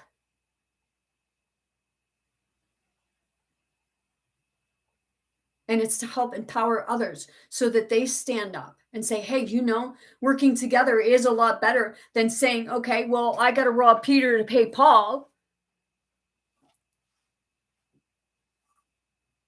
because it's like they are. It's like you get $1 and then somehow like $9 is made from the bank. How? But we're the ones making fake money. Did you ever hear of the game Monopoly?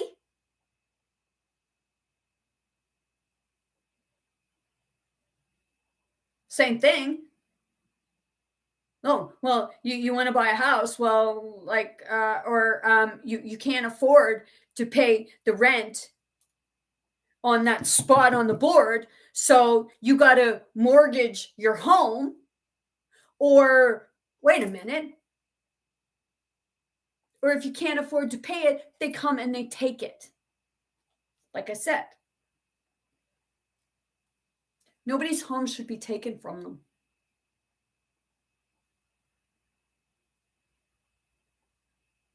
Everybody should have a home. And I know some people, they choose to be outside, and no wonder they choose to be outside.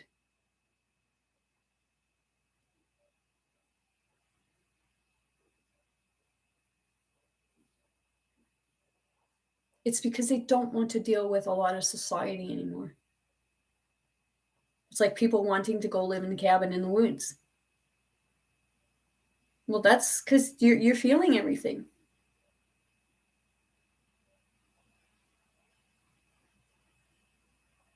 I'm seeing things a lot better. But everybody's still like I'm walking around and there's nothing.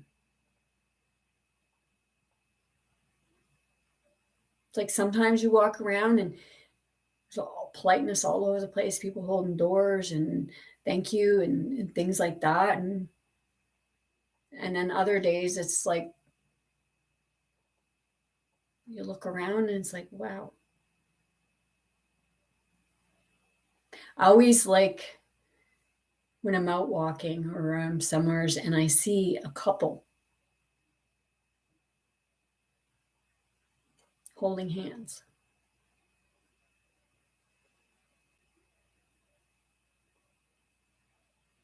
I always like that.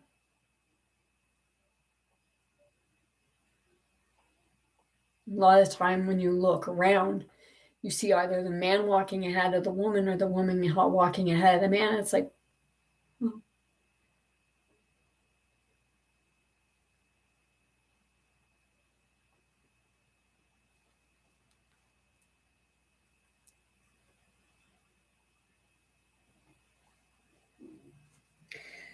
Well, the emergency of the Soviet Union as the world's first normally socialist state led to socialism widespread associated with the Soviet economic model. Several scholars placed that in practice the model functioned as a form of state capitalism. Several academics, political commentators, and scholars have noted that some Western countries, such as France, Sweden, and the United Kingdom, have been governed by social parties or have mixed economies, sometimes referred to as democratic socialists. Following the end of the Cold War and the revolution of 1989, many of these countries have moved away from socialism as a non-liberal consensus replaced the social democratic consensus in the advanced capitalist world. While many former socialist politicians and political parties embraced third way politics, remain commended to equality and welfare, while abandoning public ownership and class-based politics. Socialism experienced a resurgence in popularity in 2010, most prominently in the form of democratic socialism. Okay, we're saying like And other people are seeing it now after saying, we live in a democratic world, we live in a democratic country. And now they're seeing, like, oh no, wait, we're like, we don't, because we don't have choices. It's like we're told what to do. Like that person telling me it was my patriotic duty, making it like, I mean, you can only feel guilty if it's not about like if somebody's pushing something on you and pushing and pushing and pushing, it plays on your heartstrings and it makes you feel guilty. And that's why some people also went and got this, because they wanted to see their family. They were told, oh, well, you'll make your family sick using the heartstrings. It's like, excuse me? I'm not the one making my family sick.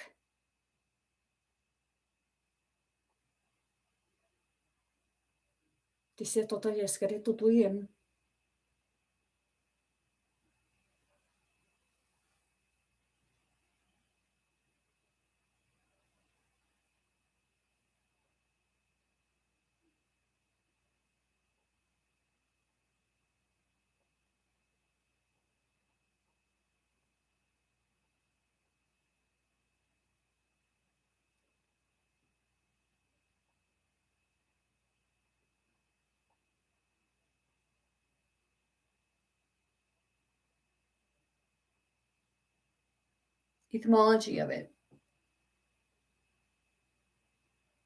Initial use of socialism was claimed by Pierre Leray, who alleged he first used the term in the Pellefier Journal, was a follower of, okay, hold on.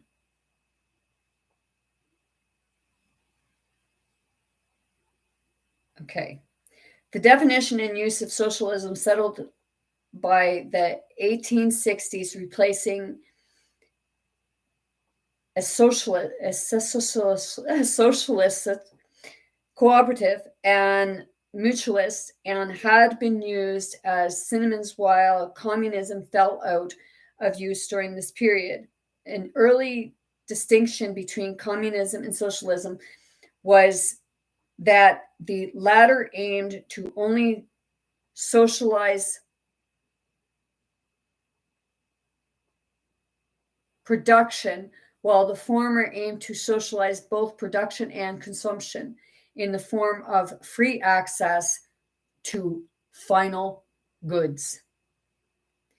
About 1888, Maximus employed socialism in place of communism, as the latter had come to be considered an old-fashioned synonym for socialism. It was not until after the Bolshevik Revolution that socialism was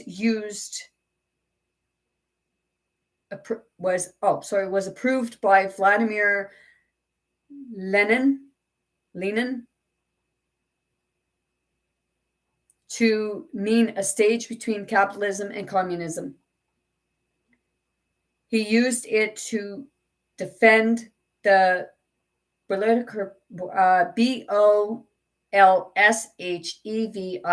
program for Maximus' criticisms that Russia's productive force were not significantly developed for communism. The distinction between communism and socialism became salient in 1918 after the Russia Social Democratic Labor Party renamed itself as the All-Russian Communist Party, interpreting communism socially to mean socialists who supported the police or politics and theories of Bolshevism. Can't pronounce that word. Although communist parties continued to describe themselves as socialists, decredited to socialism. According to the Oxford Handbook of Kyle Marcus, Marx used many terms to refer to a post-capitalist society. Positive humanism, socialism, communism, realm of free individuality, free association of produce, etc. He used these terms completely interchangeably. The notion that socialism and communism are distinct historical stages in alien to his work and only entered the lexion of Marxism after his death. In Christian Europe, communists were believed to have adopted atheism. In Protestant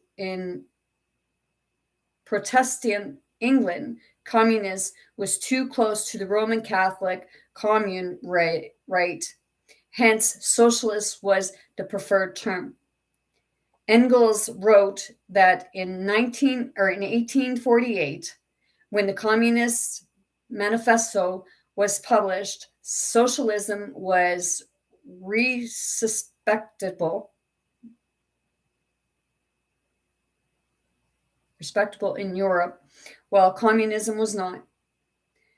The ONTs in England and the Fourierists in France were considered respectable socialist, while working class movements that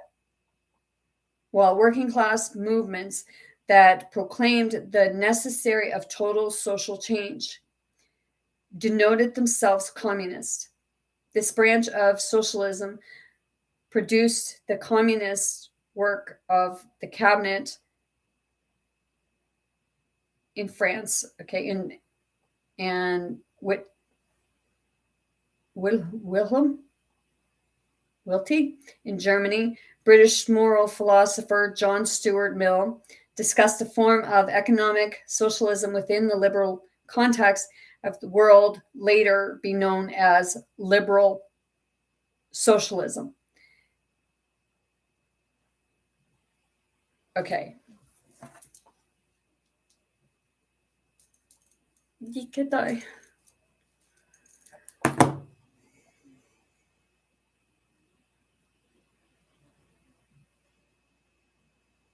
I'm trying to figure out where I was. Oh, it was down here.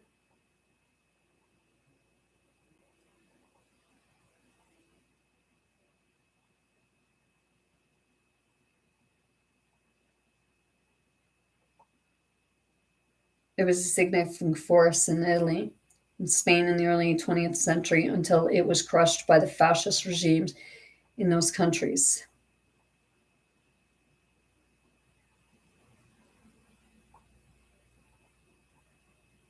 Where was I?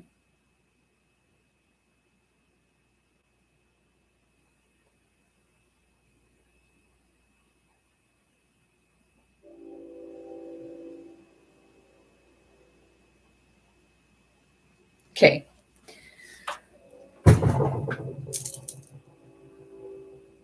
I'm getting a little anxious. Yeah,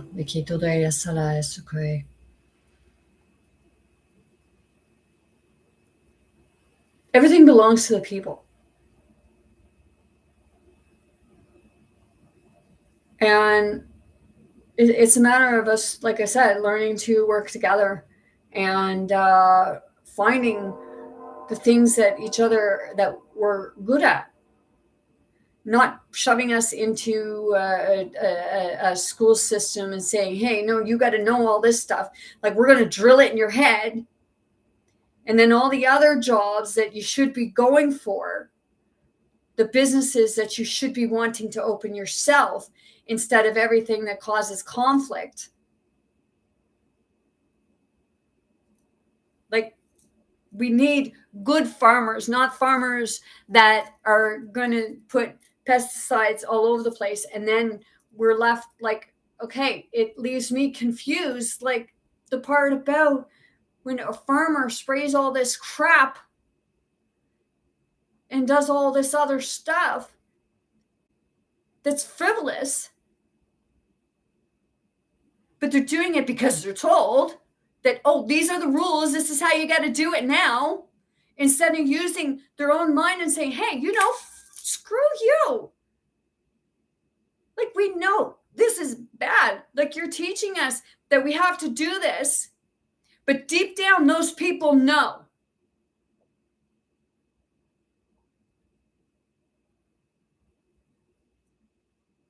They know what they're putting on is toxic to the people. They're being told, you got to use this. What happened to the old remedy of using cow manure? Well, I never minded the smell of cow manure. But this sludge stuff that they bring out, like whether it be sludgy cow shit or like the human feces, really, human feces going on your food. Aren't we trying to clean up water sources? Aren't we trying, like we say about the harbor cleanups, because they're flushing our shit and stuff in the harbors? And we're saying about harbor cleanups, and then the money's not even going to a harbor cleanup. They're pocketing the money and they're saying, oh, well, we're doing stuff. But you keep doing it. They're saying that you want to get out of the water source, but yet you're taking and you're putting it on the food. People, I'm going to ask you, do you want human feces to be on your food? How about, like, okay, we say about the contamination. Okay, people working in restaurants and they're picking at their rear ends.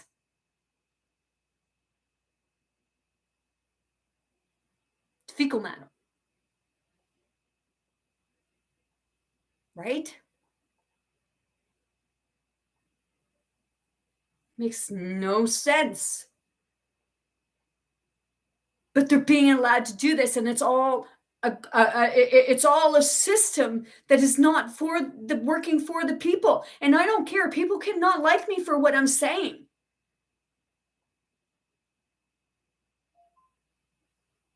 But are you really understanding what I'm pointing out?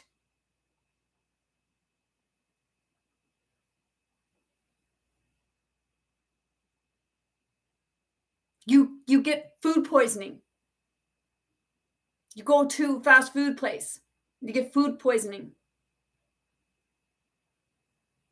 The food's not cooked. Or some people don't go because they say, well, they're not washing their hands after they go to the bathroom. Are you really understanding, and are you really hearing in here what you're saying, opposed to up here and then just dismissing it? Because that's what they're using on a lot of fields. They're trying to implement it in. So you're going to be sick all the time. So I don't understand. They're putting all this stuff on, okay? And it's costing more money than somebody who is growing their food organically, not putting anything on it. But they're charging more. Why is that? That to me just says that it's just another part of a system to make crap piles of money, because organic stuff is more expensive than the stuff that has the crap on it. And how is that right?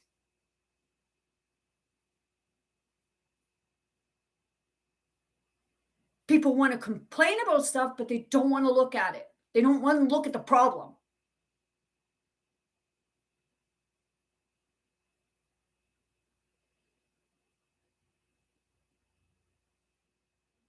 Just think about the next time you put a piece of food in your mouth.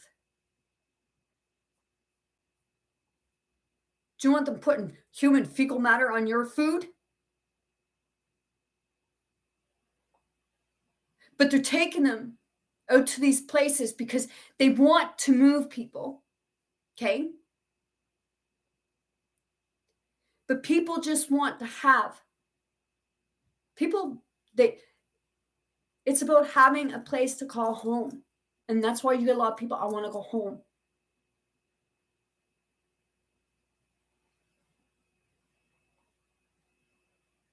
Because a lot of people are pushed out of their home.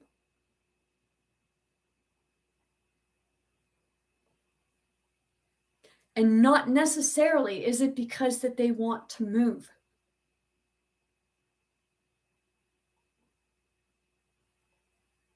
Like I said about the well. Like it totally destroyed the well. And I can't understand why they made it a legal thing that you could take and put a well next to a piece of farmland where it was having shit piled on it, opposed to a brook. And then putting a septic system where a brook is. That makes no sense. Where's the logic in there? Where's the common sense? But we're the stupid ones? It's like it's deliberate.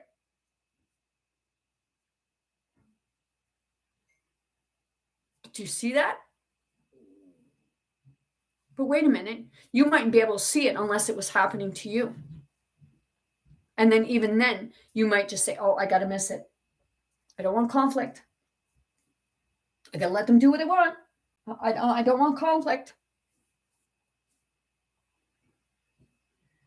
What should happen to that farmer is he should have his whole farm taken from him and forced to pay.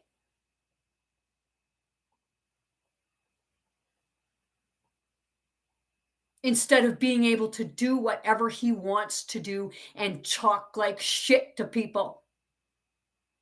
And you know something? Little Dorset Farms, you need to be exposed for the ones that farmers that you are, because you are not organic farmers when you're putting feces, silage on people's wells and destroying them.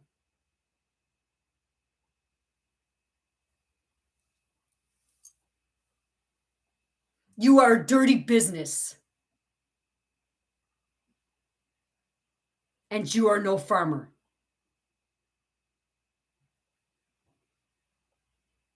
You are a disgrace to the farmers who actually do for the people. I don't take back sticking up for you on the bus when you were younger.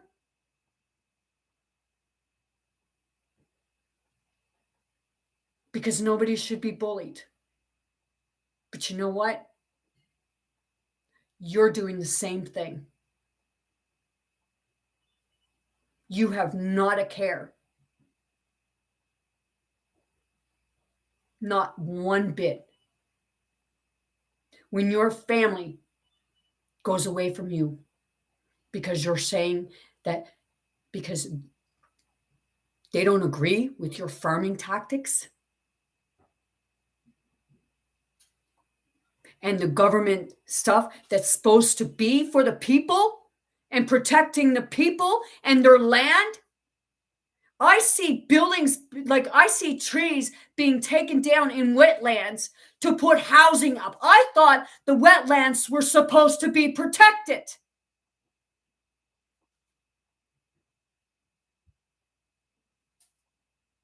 Water sources were supposed to be protected, but you're letting farmers destroy them. You're letting big corporations, big businesses, big companies come in and put their pollution in the water. And then you put more because you say, oh, because of the pollution, we got to put all these chemicals in your water. When nothing should have been going in the water. You're greedy.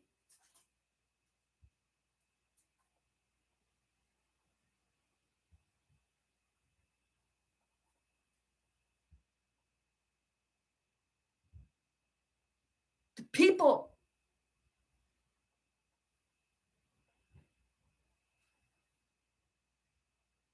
Give it all back to the people. because every one of you got it illegally.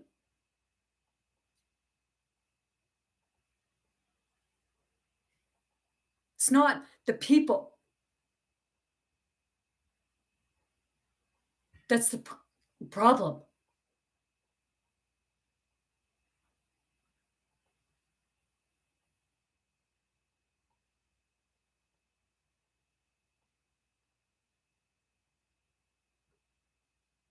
People want to be happy. People want, it's not that people don't want to work. It's people don't want to do the jobs that they're told, you got to do it. Because there's nothing else you can do. Because we're not going to give you the money. Or we're not going to teach you how to use your natural gifts and abilities.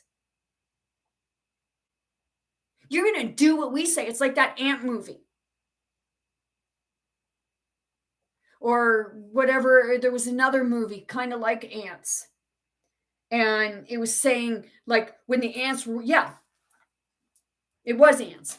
When the ants were born, okay, you're a worker ant. You're an army ant. You're an army ant because you're big and strong. And you're a worker ant.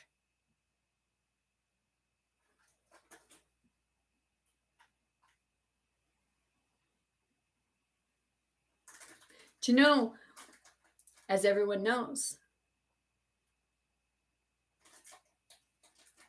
we are like the ants. We're like the worker ants. We build up, and then something or someone comes in and destroys it. And we got to build again. So it's a profit making.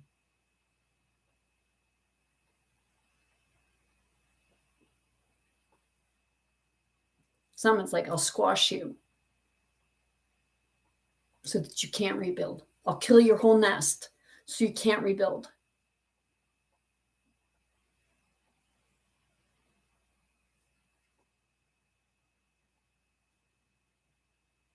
Find your inner strength here. And like the song, we're not going to take it. No, we ain't going to take it anymore.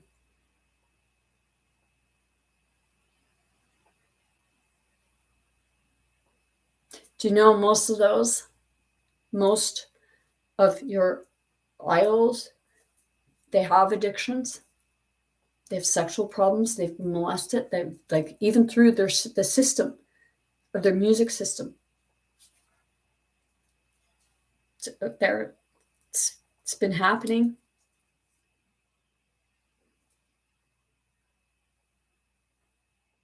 And then when somebody speaks forward, it's like their whole life gets destroyed because they don't want to be a part of it anymore.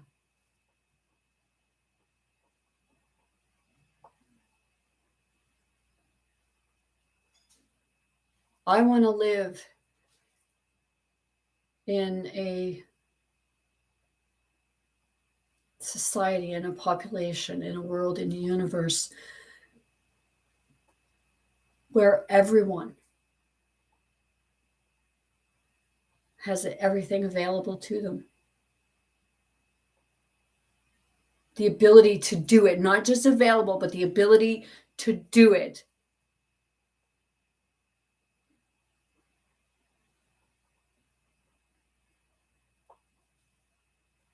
And choose who and what they want to be. Not put in a school system where it's like, these are your only choices. And we're only going to teach the ones where, we're going to say, you can only make money in this.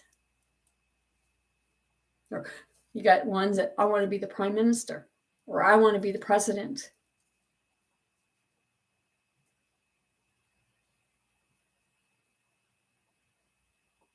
And when they say that, especially at a young age, it's not because they're looking for control.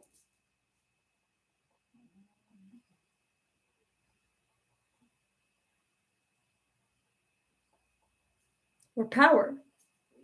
Because at that age, they really don't understand.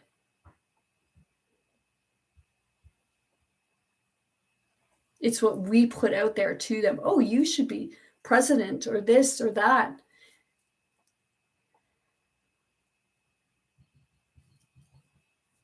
it's when our kids show us a talent,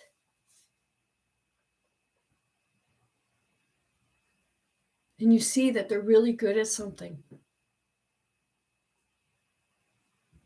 emphasize that on them. Whether you think they're going to make a lot of money off it or not, you don't know what they're going to do.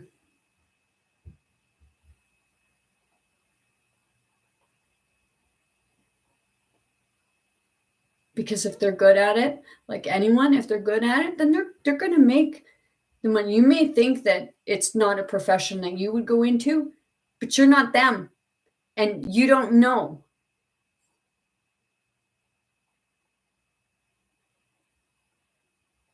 Everybody, it's all about advertising or media or a lawyer or a doctor or this or that. That's not what it's about.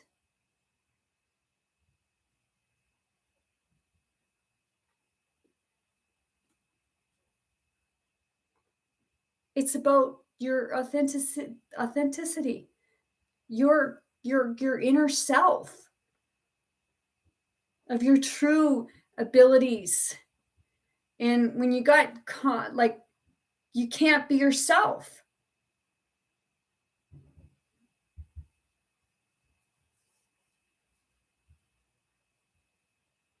But you find out that in socialism, it's working together and everybody bringing something to the table. It's like having Thanksgiving dinner or a potluck, Christmas dinner, any type of gathering, and each person brings something. It's like, here, sharing it.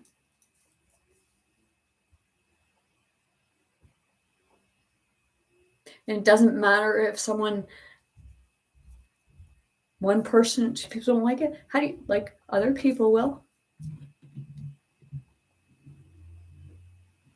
Because it's not all about, like, it's not all about you, because there are other people. I can't speak for other people, but I can speak what I've heard or experienced from other people, witnessed, heard, seen, what have you.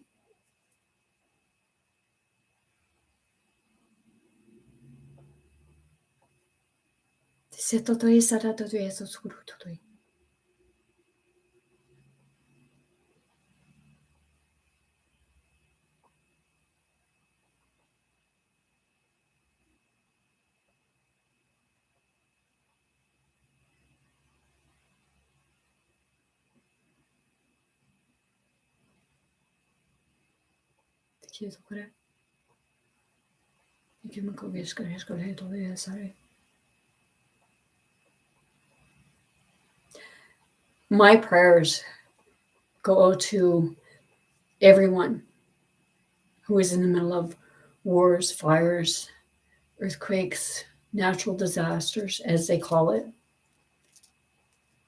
What is it?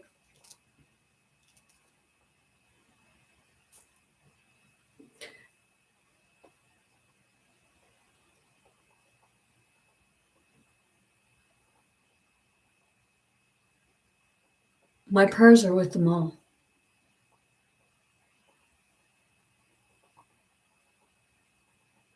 Because it's happening because they're trying to stand up for themselves.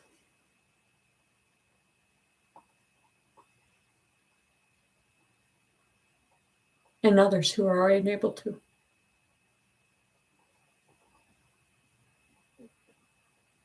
They are breaking chains.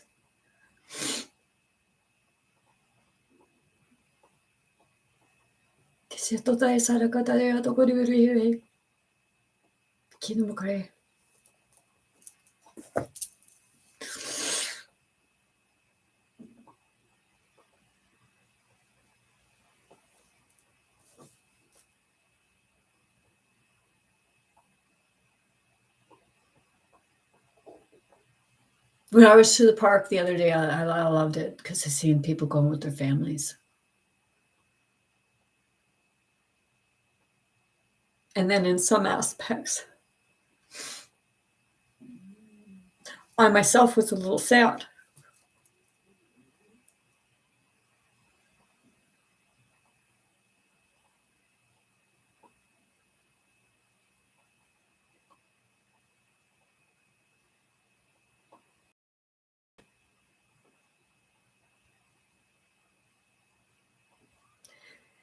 Because some families don't have that.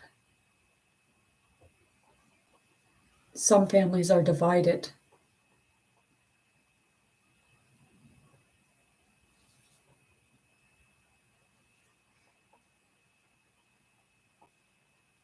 Because that's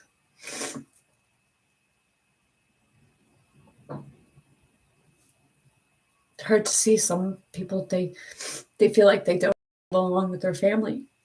They feel like a black sheep. And that's a lot of what's happening right now. I know many people that feel that way.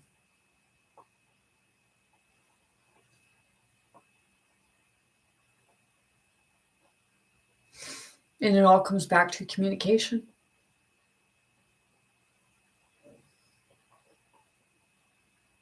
It all comes back to families being separated. Sometimes, a lot of the time, it's because both parents are put out to work.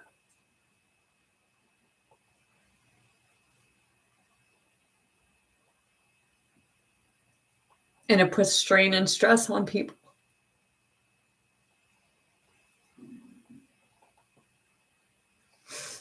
And then everybody grows apart. Because if there's more than one sibling, then one of the siblings are usually taking care of the other ones. So they have to grow up fast. And that's not fair. Because kids should be allowed to be kids.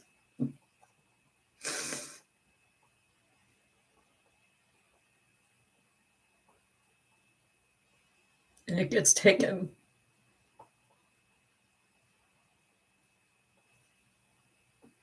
Because, like I said, everybody is put to work. Still family. There's no time for family. The sitting together at a table for meals is gone for a lot of households. Or they're sitting in front of a TV with TV dinners.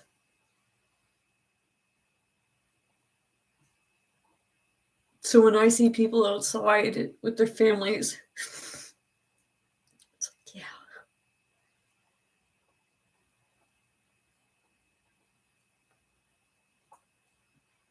It's like sometimes nobody has time for anybody anymore.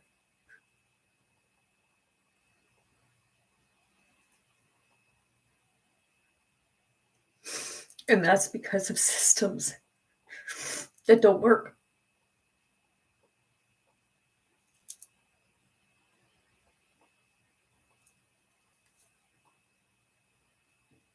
And when we keep going over and over the same thing,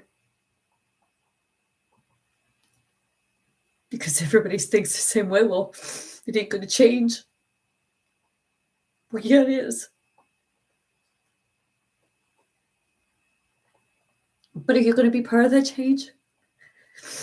It's up to you.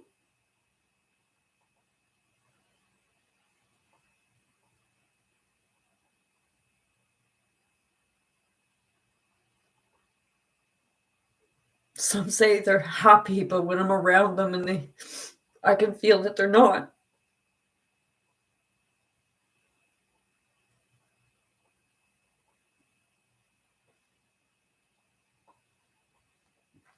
And sometimes I just want to say it to them.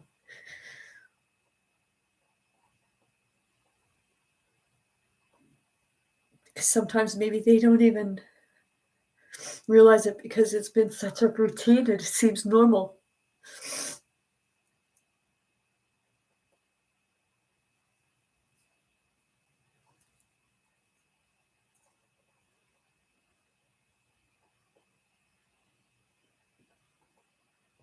seen a thing where we said that a psychologist or what have you, it's on the radio, a psychologist told a couple that, like, okay, the couple is always working. And then on the weekends when they're home, one's sitting watching the TV and the other one's sitting on the phone. They said, oh, that's okay. That's a good way. How is it? How is it a good way? You're off working, so you're not spending time together. And then on the weekends, when you have time to spend together and go out and do things together, when one watching TV and one's on the phone, you're not doing anything together. You're doing the same thing that you do every freaking day. So how is that healthy?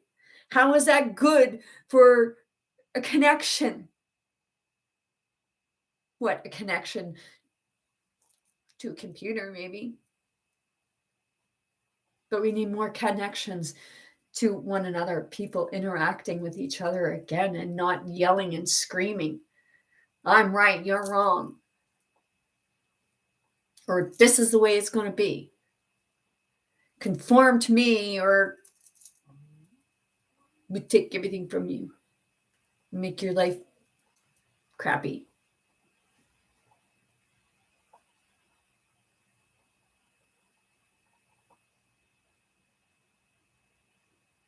Like I said, I want a system where everybody is able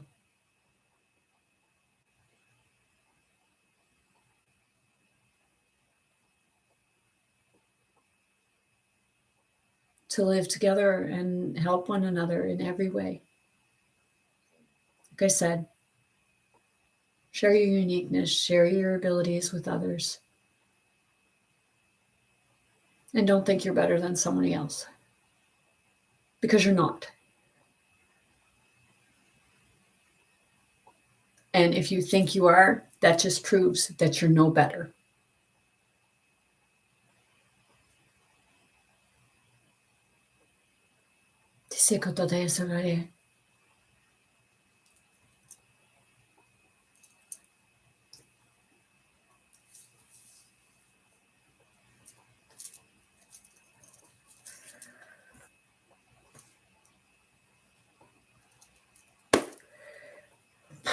I guess with that being said, what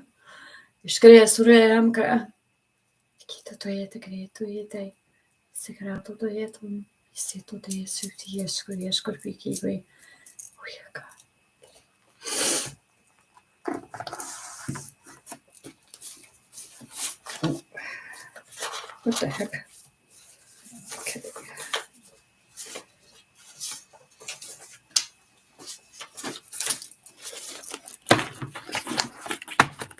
If you made it this far, thank you. If you're just coming in, thank you. I'm going to read the last closing card.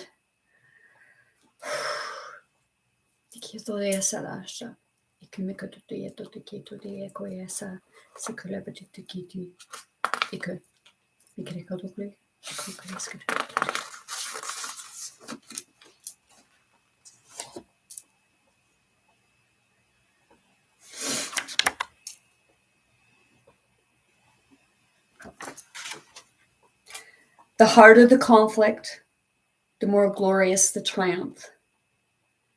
I love a person that can smile in the face of trouble.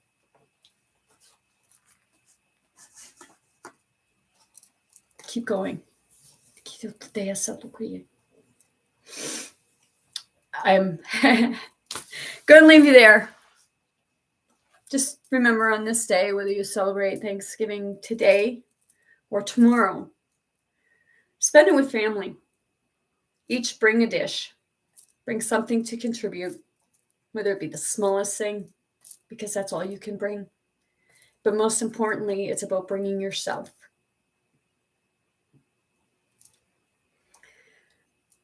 So, that being said, I'm sending you all much love, light, many blessings, most importantly, very good health to anyone and everyone wanting, willing, ready to receive and accept. I want you all to be big, bold, brave. Most importantly, be yourself, not who somebody says you are or wants you to be. Be authentic.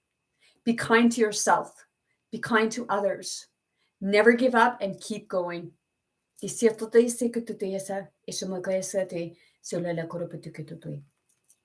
I love you.